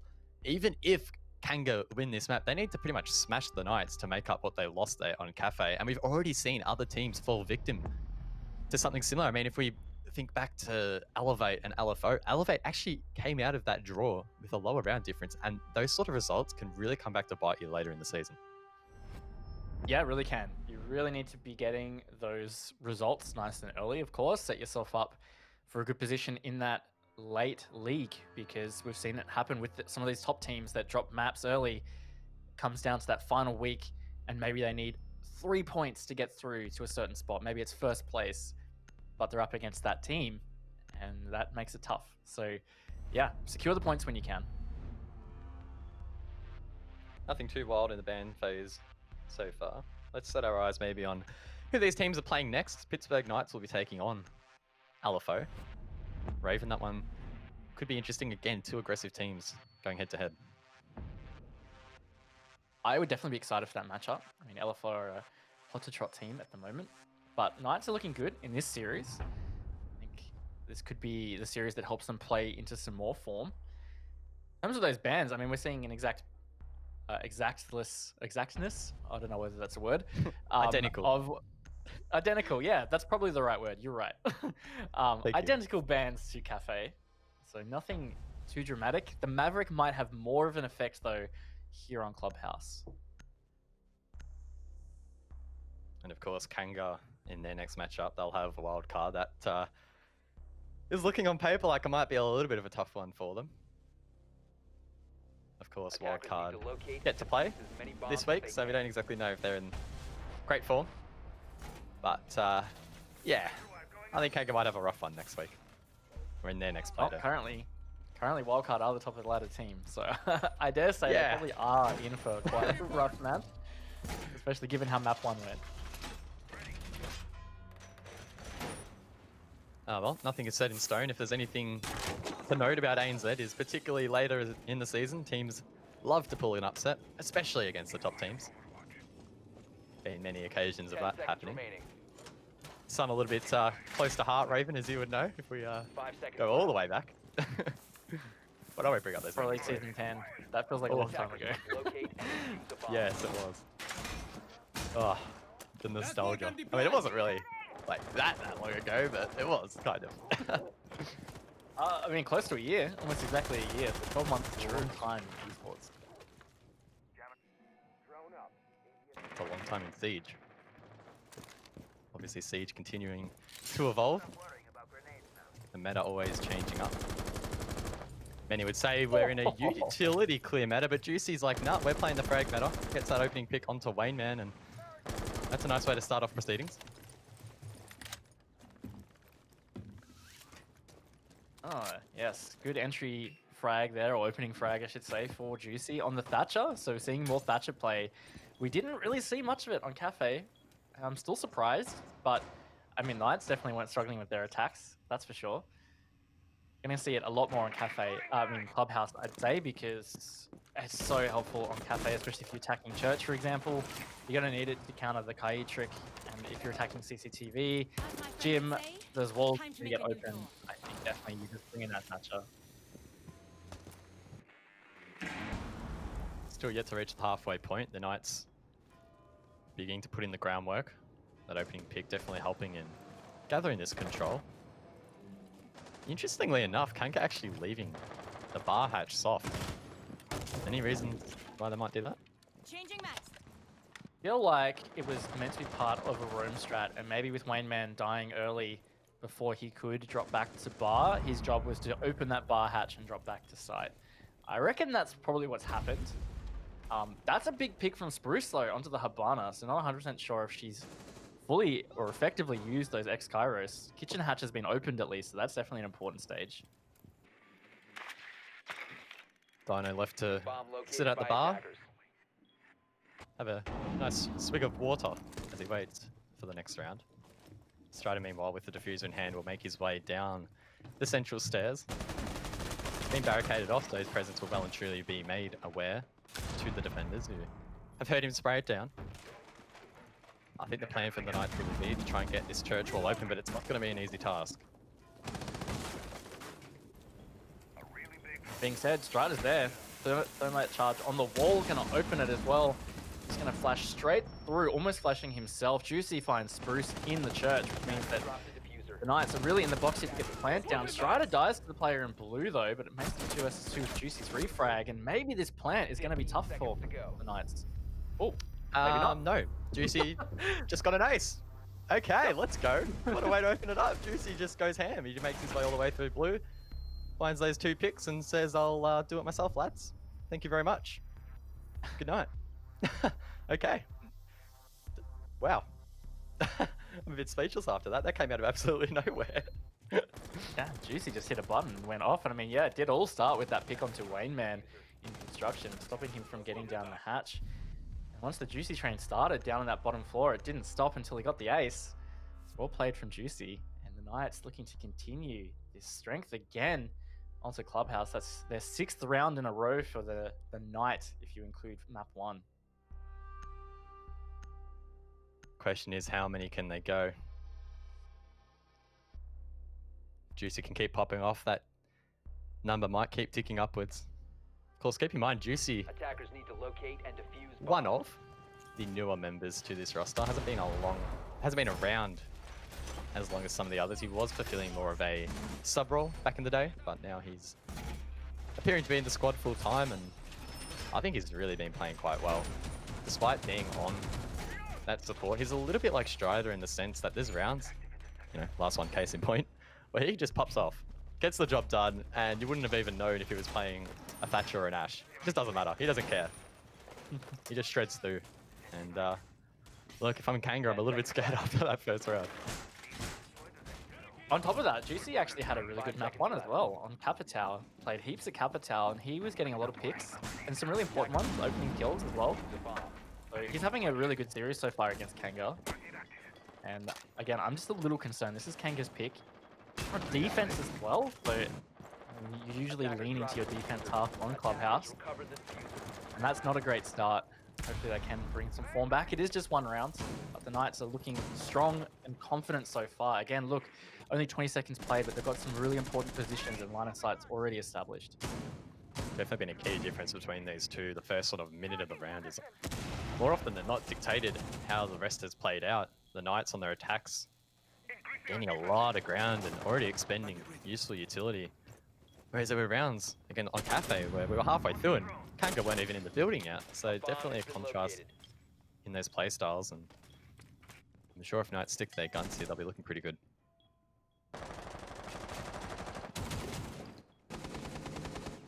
Looking to get a little aggressive on that construction angle, but that's probably not a great idea. No one actually on it anymore.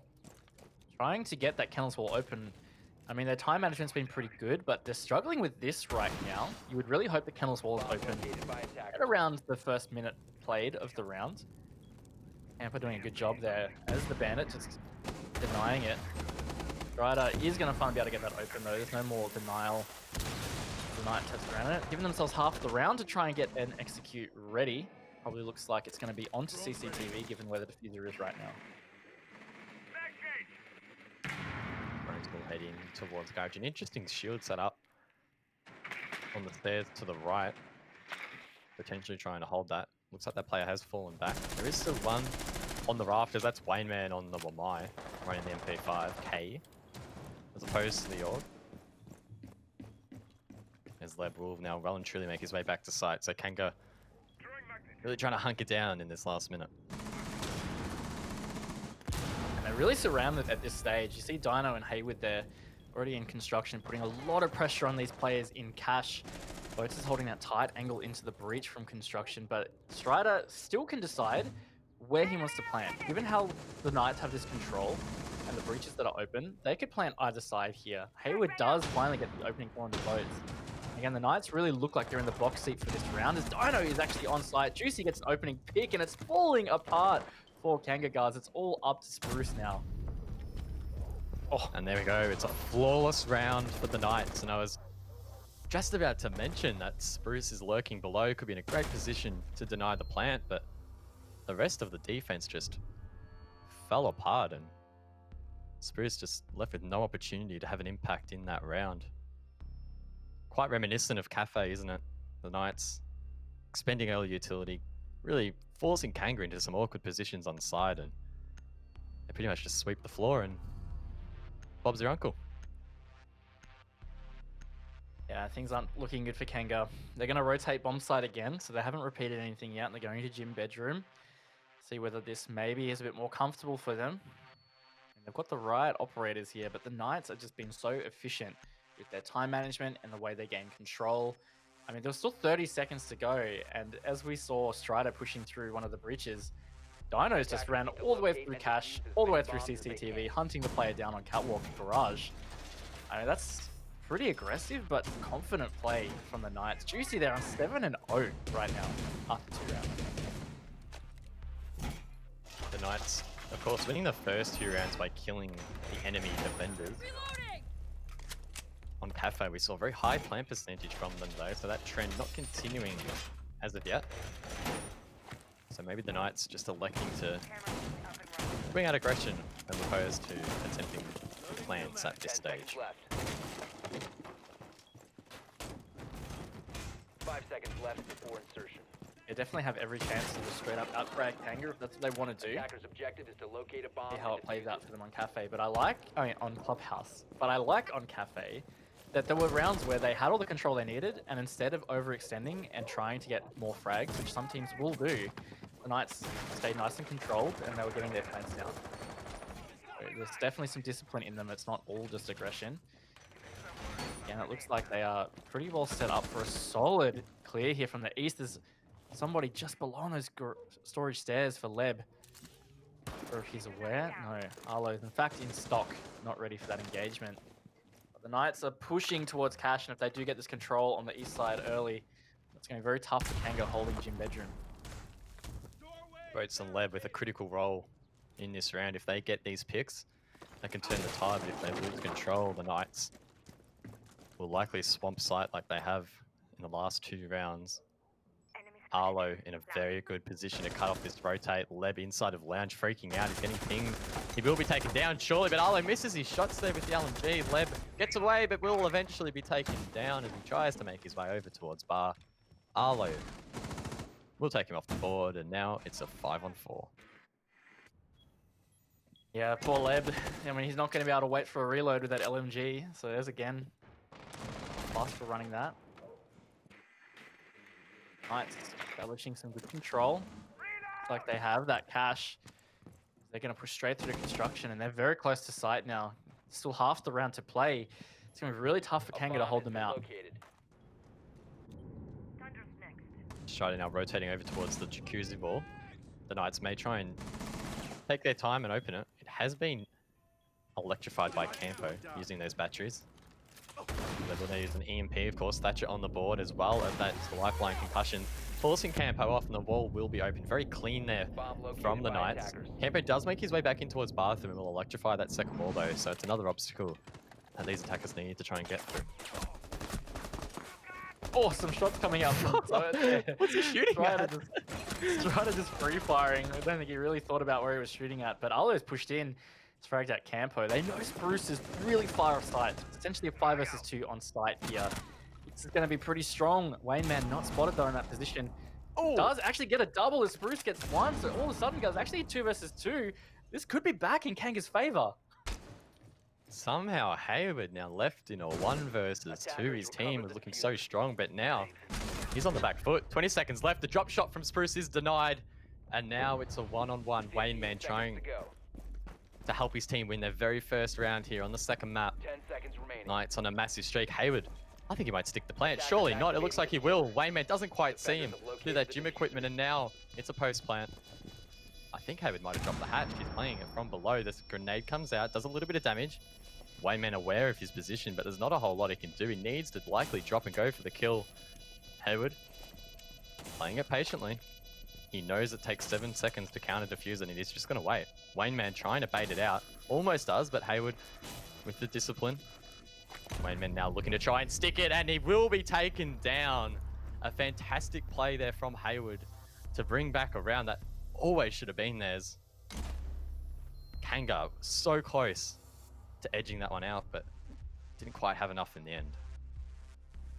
Look, I'm amazed at how Kanga brought that back. It was really on the back of Wayne Man having some strong frags out of logistics. I can't believe it came back to a 2v2, and in fact, Kanga actually had the man advantage going into that plant. So yeah, a good clutch there from Hayward. Knights go up 3-0, and Kanga are on a massive round drought here in this series.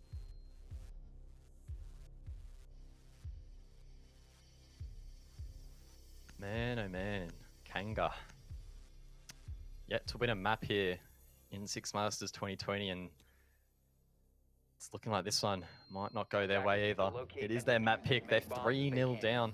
And as you mentioned, on a big loss streak, if you take into consideration Kafe. So things starting to look a little bit grim now. Of course, there is an opportunity to bring it back, but 3 losses straight on the clubhouse defense is always going to be super hard to recover from. Not only on the scoreboard, but just emotionally. It's going to be really difficult, I think, for these players to try and remain focused. That's always hard as well as a team that is trying to build on something here. When you start bleeding around, you can really play a bit with your mindset, trying to figure out what's going wrong. Your baseline's already difficult to pull together, and when you're not able to adapt or you're not winning these rounds, it can weigh a pretty solid amount on a team. So not sure how Kanga are going to be feeling at this stage, but of course there's going to be a lot of pressure there. The Knights have just been attacking so well. And even in that last round where Kanga would have felt it within their grasp, the Knights still managed to close it out.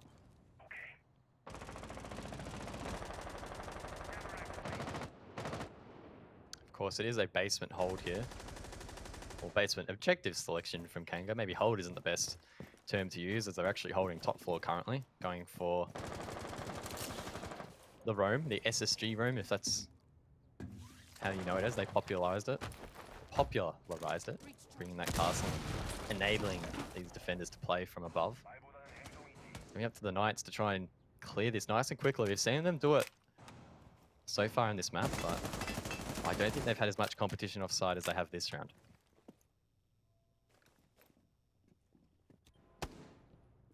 So far, this roam has not really been pushed. Arlo has just entered CCTV. Other than that, Campo's actually about to find himself in a gunfight if he's not too careful there in the bathroom. Dino, I think it is. No, Hayward actually hits some shots on the Campo as he drops back. Lucky to be alive, to be honest. It was a bit of a surprise gunfight for him. And that means that the Knights have got some pretty good control. They can get flanked back on here, though, by these top floor players. And Kanga looking to get very aggressive, in fact. They've retaken that floor. There's 4 of them on that stairwell, guys. Definitely an interesting play, but Boats makes it work. That's Hayward taken down. No more sledge hammer to be utilized in this round.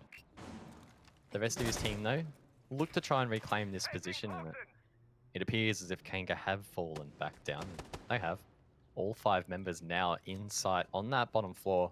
So the Knights quickly now need to try and regain some momentum in this round, get that kitchen hatch open, and really try and force their way in towards sight. That roam did kill some time. It's definitely going to help, but the utility lost. I mean, that's definitely going to affect them not having the sledge to open up kitchen floor or the hallway. But the most important part is they came away with all their hard breach, and they've still got this Thatcher as well. That utility. But yeah, the massive factor here is time. Coming down to the final 30 seconds, they're only just getting hatches open and really putting pressure onto site. And so Kanga are going to be holding some pretty good crossfires. Kanga being given a big opportunity here to get around. Arlo, though, he'll get aggressive inside of blue. That player has been concussed. Can he get the kill? No, he just whiffs, and Spruce will come out on top of that engagement. The Knights, meanwhile, have actually repositioned in towards dirt, and it's now left up to these 2 players to try and clutch it out. But unfortunately for them, it's barricaded. The Sound Cube will well and truly give away this push, and Kanga will get a round finally in this series. And it was flawless nonetheless, so great opportunity now for them to try and bring it back. Yeah, way to do it in style. Get a flawless round. Kanga on a 7-8 round loss streak there, if you include the first map.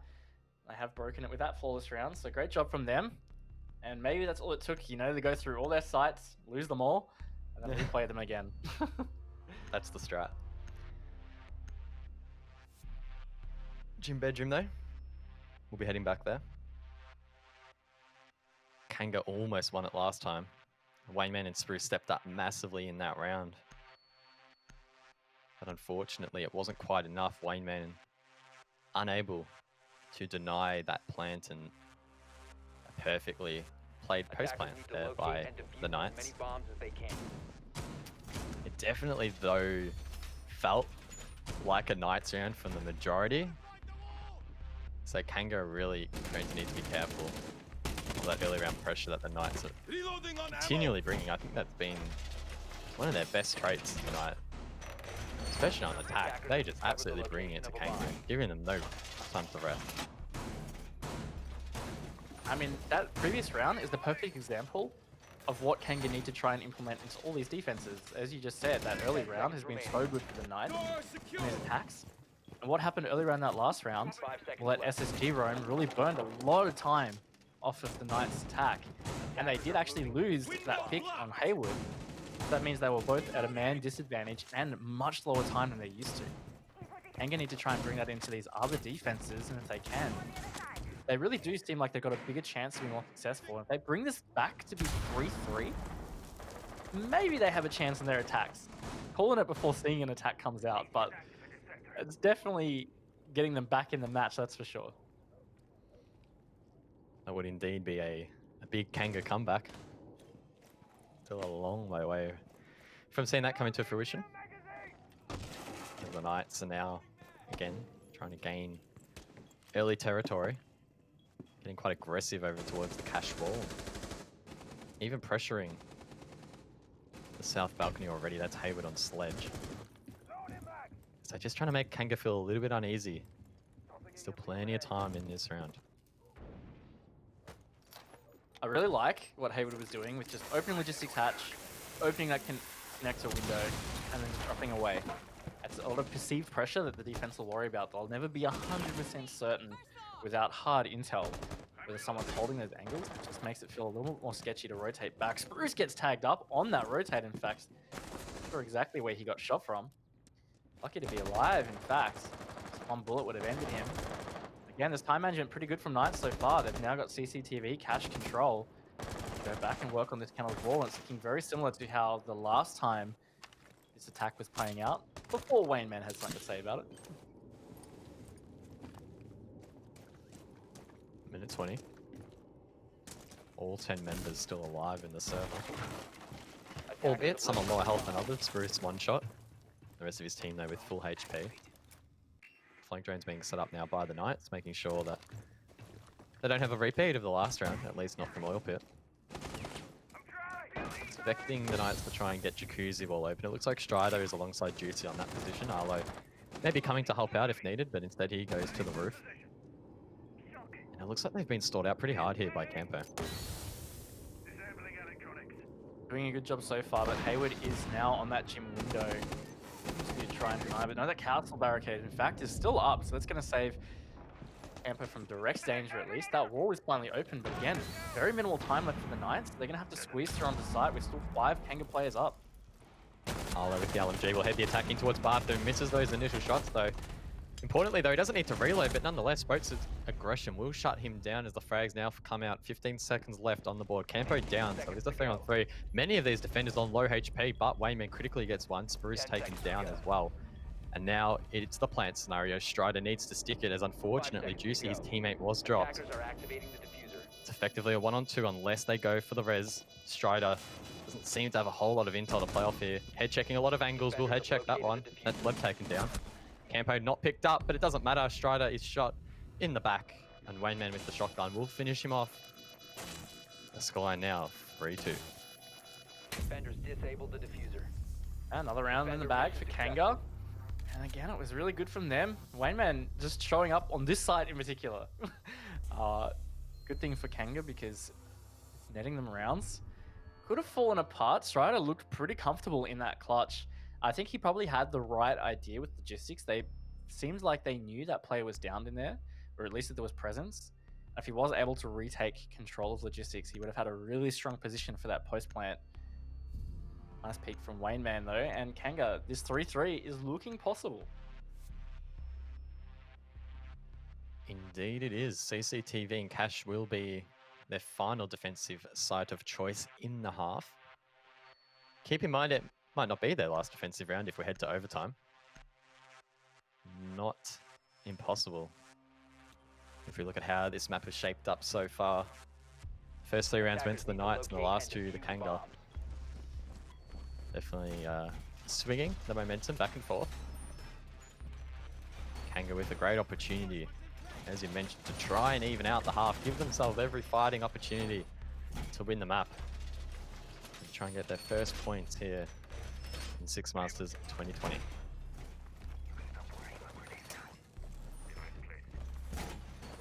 Previous time they tried to hold this site wasn't too great at all. In fact, the Knights really, just again with that time management, ran over the top of them.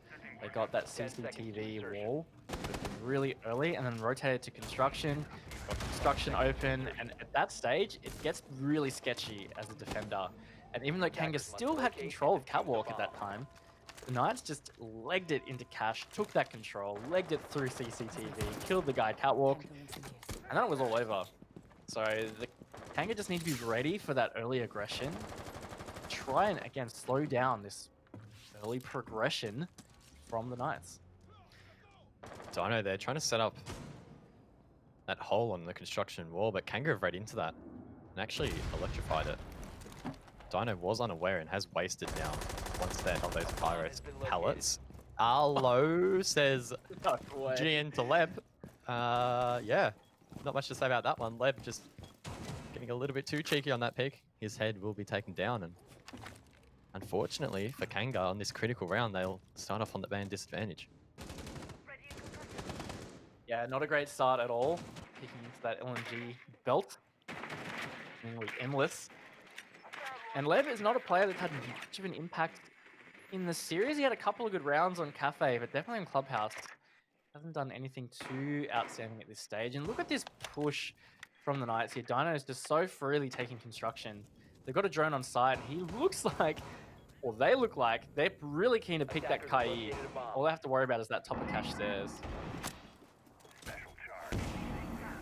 Trying to thermite the wall. Wayneman places that electro claw a little bit too late, and it is blown open.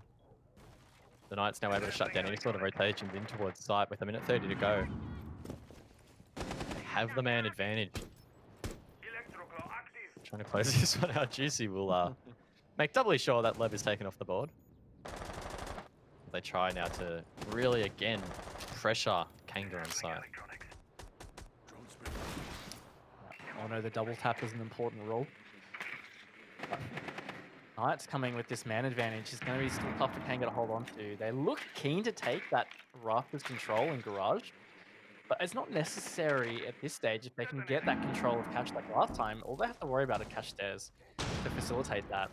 And Strider looks pretty keen to peek it. They're very certain that there's at least one player there. It's going to come down to this engagement, that peek out almost going in favor of Knights, and again it will now. Strider picking up a nice frag, and the Knights are in a good position coming into this final 30 seconds.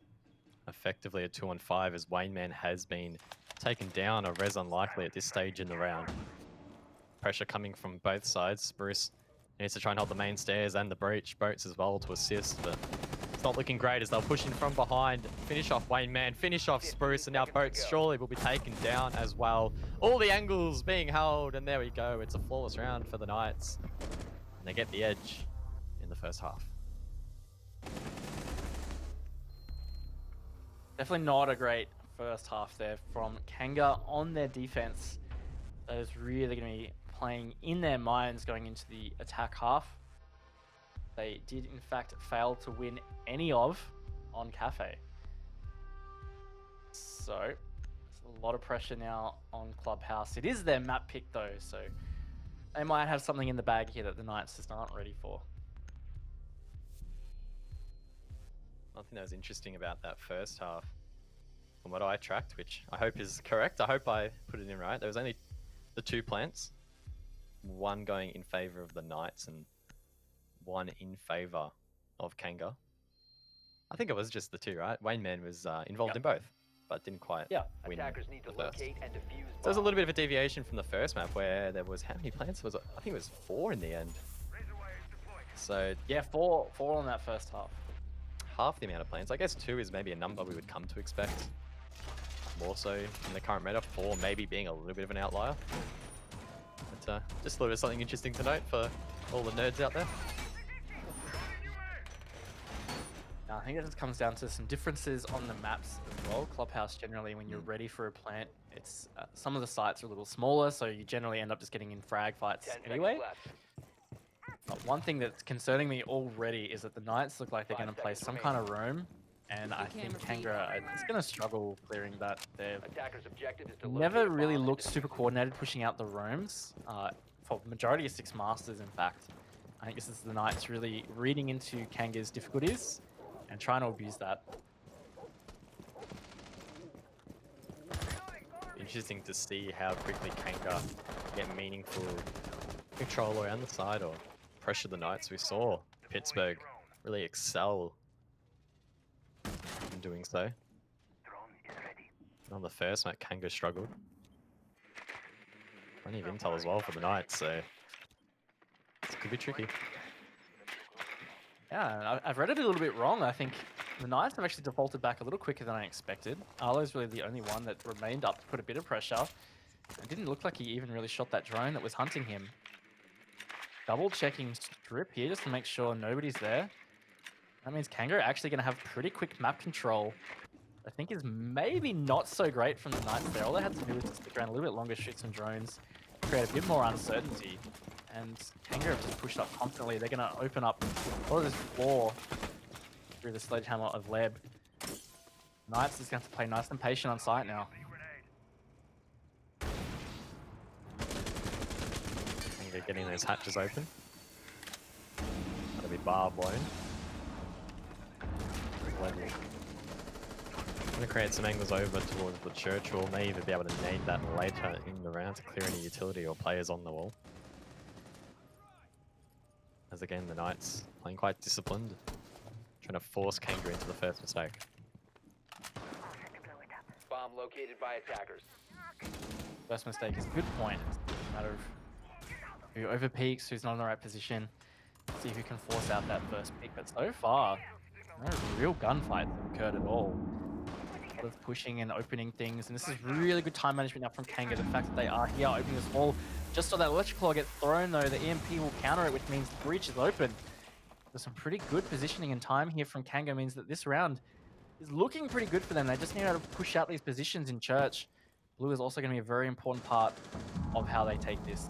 A bomb has been located. There is a ping inside. Wayman should be aware there's a player to his left. Leb always falling into his line of sight. Dino actually gets the first pick onto Campo.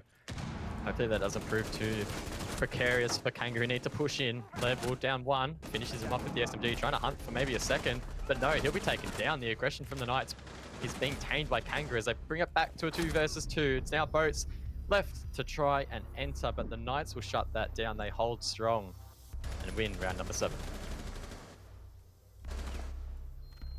And that was just dirty gunfights going back and forth there. A lot of trades until it came to the 2v2.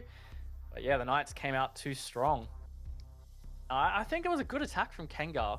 What they really lacked though was just a little bit more control outside of that church area, because it meant that it came down to a really important entry or funnel through the church. And because they struggled to get those picks, the Knights were able to adapt, and then that flow on happened. I think if Kanga just had better control, especially of blue, for example, if they had blue control, that really could have been a different story. Now searching again for another round. They're down 5-2, so Clubhouse is starting to look quite grim here for Kanga.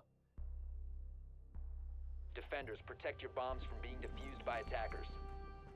That last round was definitely scrappy. Finally get to use that word again, because that's exactly what it was. Trying to keep track of that was definitely interesting. Every half a second, someone being traded out. In the end, it's the Knights coming out on top. One more round and they'll be on match point. Could well see the same scoreline as we did on Kafe, 7-2. The Knights can 10 seconds remaining. keep up this momentum on the defense, then it's going to be very difficult to 5 recover. seconds to go. Attackers are moving out to locate a bomb. It and is, defuse and I it. think if the Knights just stall out Kanga even a little bit, it's going to be really, really tough for them. That wall, I mean, they've put an electric claw and a mute jammer on it, but they're running Thatcher, so that's 2 pieces of utility that can be pretty easily cleared. Kanga are Attackers recover aware of it. the I bomb. mean, one thing about that electric claw as well is it's giving a notification to Kanga, hey, this wall is denied right now. So that EMP is going to come out. It really makes that mute jammer quite ineffective. So I think that's a bit of a waste there in terms of the Knights' utility. Juicy got tagged up in a gunfight. Didn't see exactly where that came from. I'm not sure if that was actually his teammate or maybe some pre-fire.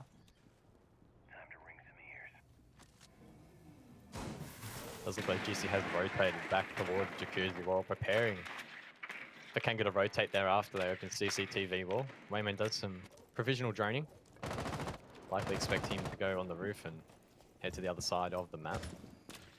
Meanwhile, some of his team will push through. That's Leb on the sledge. C4 comes out, doesn't find its target. Hayward finds his though. Spruce trades it. 4-on-4. Potatoing in that drone and bullets coming in everywhere. Dino under siege here. Oh, Oh, and he just gets absolutely shut down from the doorway, but Arlo refrags. Dino technically not actually fragged out at all, so I mean, Kanga might not know that they can secure this. This is essentially a 3 versus 3.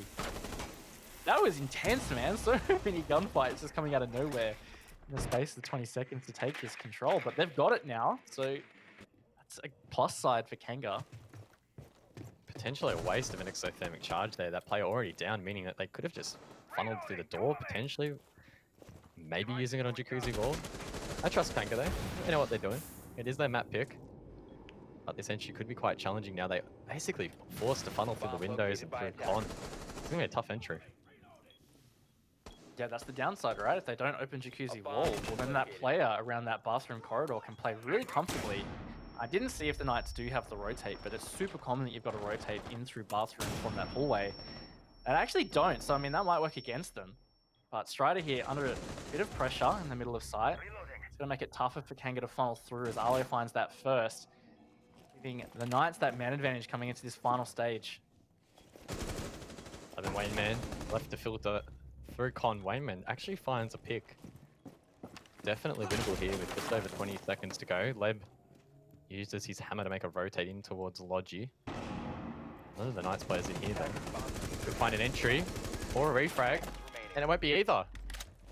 Wayman was dropped, and unfortunately Leb not quite connecting enough shots, and time is well and truly against him. The diffuser has been dropped, and as he makes his way through con, it's looking like this round will not go his way, and there we go. The Knights will take the 8th round, and we're on match point. Yeah, it was always going to be tough with the way that they had themselves set up for that push. Didn't really have other pressure, so it's similar to how their bottom floor push turned out, where they just didn't have pressure from multiple angles. They really only just had that push in through the door from construction. And I mean, you could say that they could have had window pressure, but that's not a great way to enter site. You're stuck in vault animations. It really helps the defense. So again, Kanga just not getting enough map control, but at least they're getting some and they're getting it swiftly. It's just not enough to enable or to force the Knights to be feeling some discomfort. Dire hours now for Kanga. 1 round away from losing yet another map. Of course, they are yet to win a map at all in this entire tournament so far. So if there's any team that had a chance to try and get one back on, it was the Knights. Currently position 7th, only 1 position above them. Definitely disheartening for them if they are unable to bring this one back. And so far, Raven, it's looking like that may well be the way. 7-2 with the scoreline on the first map, and a strong possibility we could see the same here on map number 2. Yeah, they are struggling yet again. I mean, their attacks don't look 10 seconds. terrible, but there's definitely a lot missing with them. So I'm not so sure how this is really going to pan out, but I'm feeling 7-2 is quite plausible. Maybe they can get at least one other round, but either way, the Knights definitely are in huge control here. They got a 4-round buffer before at least overtime. So that's the thing. Kanga have to be 4 rounds perfect just to get it to overtime. And then they have to worry about winning another 2 rounds on top of that. Essentially, 6 round wins is what Kanga needs to be able to bring this map back. And that's a huge task considering they've only won 4 the entire series. The odds are against them. But nothing in Siege is impossible. We've seen bigger comebacks before. In fact, Spruce, one of the members that was playing for Fury back in, I believe it was Season 10, had a massive disadvantage against Fnatic, one of the biggest teams to ever play in the region. Brought back a big deficit against them. Well, a little bit of a different story, different team, different map. But I'm sure if there's one person in this server that can bring some experience and some I can't believe I'm saying this for Spruce, but some mature mindset it's probably him to try and bring back a comeback. Yeah, I think some of the viewers might have a different opinion of that once they see the review. But see how we go. Another day, it's a new day. Might be different. Arlo doing a good job with this damage trick so far. I mean, this wall has really struggled to be opened. And that's a big issue. If you can't get CCTV wall open, well, then this attack is super difficult. And speaking of difficult, this is going to be really tough now for the Pulse to win this gunfight. He's been tagged, but he actually gets it. Oh, that's Spruce off the board. That's not great for Kanga. Strider. Oh.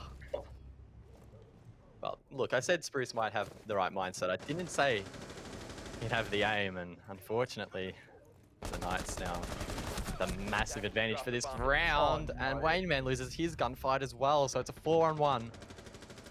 Leb, with all the weight left on his shoulders, if they lose this round, if he dies, it'll be 2 maps in favor of the Knights, and as he makes his way through lounge in towards Garage, just looking like surely that will be the case. His position is revealed, and he will be taken down. The Knights with another 7-2 victory this evening, Raven. And Kanga, unfortunately, just not bringing enough to the table. They'll go home empty-handed. Yeah, pretty grim series for them overall. 7-2, 7-2 is what both map scores were. And as you were saying, guys, this really would have been their best opportunity to try and get something on the board here for Six Masters, but they just really struggled. The Knights brought out their A game and they played some pretty good R6, and they're going to be putting 2 maps onto their standings, and that's going to help them jump up a little bit. Yeah, I think that's a really nice comeback for the Knights. I think coming out of last week, they were pretty distraught with the way they played and the performance that resulted, but can't really complain too much about 2 7-2s, I don't think. Yes, it's against the bottom team, but this is Siege we're talking about. This is not an easy game. You can't just walk into these easier games in quotation marks and expect free dubs. It seems like Knights have put in the work. They executed their game plan, and Kanga just... I don't know. I don't know how to describe what's going wrong, because they have talent on that team, but it just doesn't seem like it's clicking. These roster changes that happened a while ago still seem to be having a flow-on effect to this team in the current state. Yeah, I think in terms of their roster right now, it's just a matter of time. And for some teams, you can make a dramatic roster change and it clicks within weeks. And for some teams, it's about grinding in for maybe a matter of months. And Kanga just haven't had that level of time to be able to grind this in. And on top of that, I think it's just back to this map pool issue. I mean, Kafe is one of the maps that they've played a lot of. And we saw that. They lost that 7-2. And that wasn't their pick. Clubhouse is, in fact, their pick. And they still lost that one 7-2. So they just don't have any depth in maps that are able to help them at least get, 1 map each week. It's just looking a bit grim. Yeah, and I mean, that second map, as you mentioned, being their map pick, you would have expected at least with the scoreline to be a little bit closer. Do you think that maybe that was a result of such a massive round streak over the night? Because we saw the last 5 rounds on Kafe go in favor of the Knights, then the first 3 rounds on the second map, so that's 8 rounds straight. It gets to a point where, despite how strong your mental fortitude is, surely there's some heads dropping. By that stage, it's looking pretty grim. Like, it's easy to sit here and say, oh yeah, just refresh for the new round, but I feel like it gets to a point where it's going to take a toll, surely. Yeah, it never feels good. And I mean, like, you can have a strong mindset, but it's still going to be feeling not great. Yeah, so I feel bad for Kanga. I think they really just need to be able to get through 6 Masters. They just need to keep working at it. And if they get a chance at a bit of a break at some stage soon, then maybe that's when they can start to look at really knuckling down and ironing out some of these issues. Well, it's time for the Spruce interview. Let's bring it up. How are we, boys? How are you, Spruce? Look, I'm not going to be the mean caster that asks, oh, how are you after, 2 map losses? Yeah, it's How was your day? pretty How was obvious. your day today, Spruce? How was your day? Did you do anything exciting? I went to the beach, saw some dolphins. It was pretty cold. Apart from that, not much really. Pretty depressing. Nice. Look, I don't know what to ask, to be honest, but I'm going to ask you about your map pick. I've talked a lot about your map pool. I talked about it last week as well. You guys chose Clubhouse this week. Maybe talk us through the decision to choose Clubhouse and what might have gone wrong. Well, we were originally going to pick Kafe, so they kind of made the job easy for us. So then we were like, yeah, sure, we've voted him on Clubhouse a bit, you know. I mean, we're pretty bad, but we can counter-strat him. Clearly not. We got bent over and spanked, so sometimes you get a good one, eh, boys?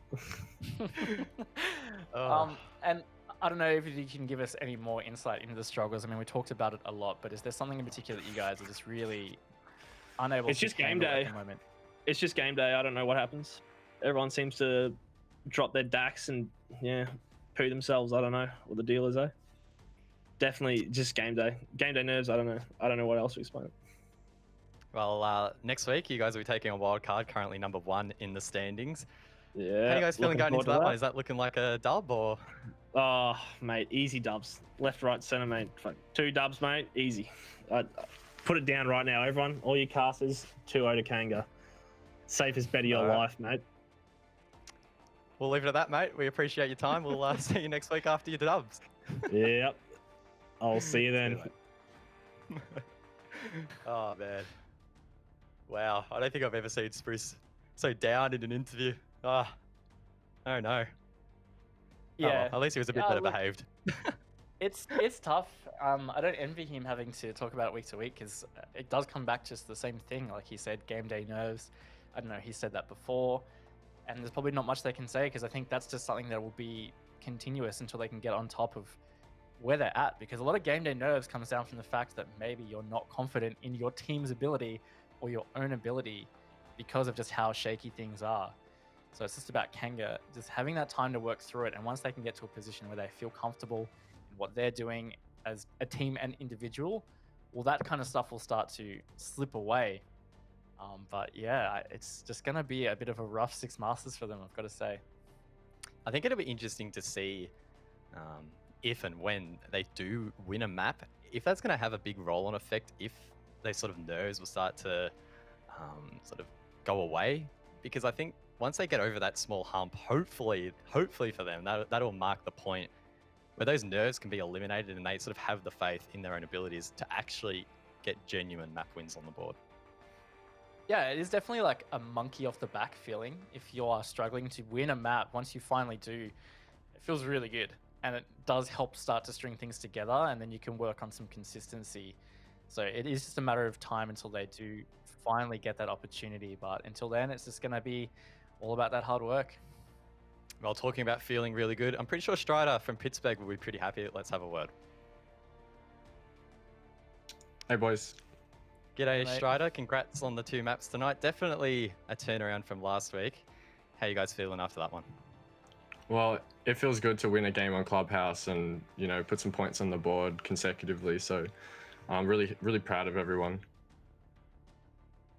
Yeah, you guys decided to pick Kafe, which is obviously a map that you've seen Kanga play a lot of. Maybe talk us through your decision to take them to Kafe.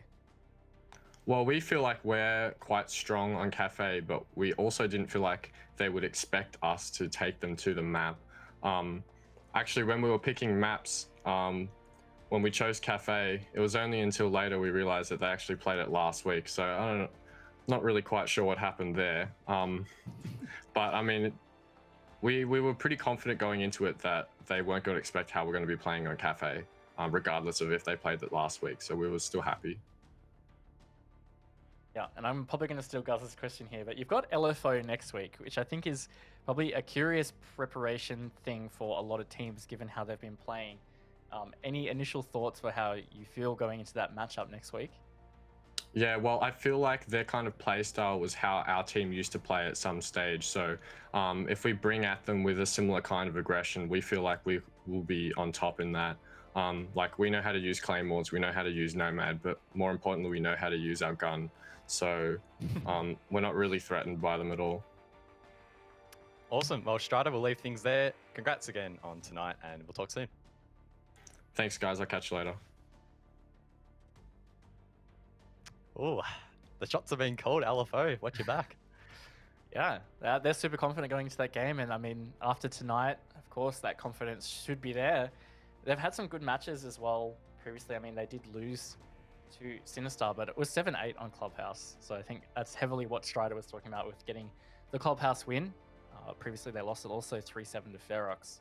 But yeah, the Knights should feel pretty good after tonight. It's not just the fact that they beat the bottom team Kanga at the moment, but strong map results, both 7-2.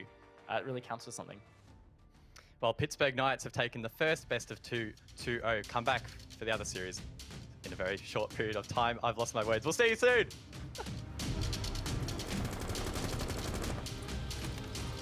Attackers dropped the diffuser.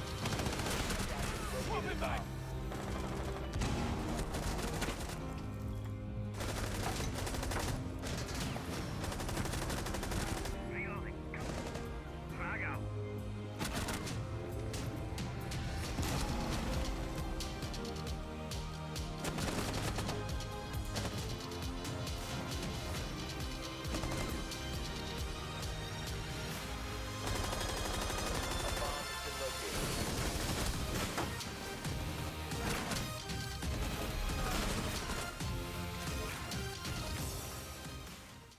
Please hold. Your call is very important to us.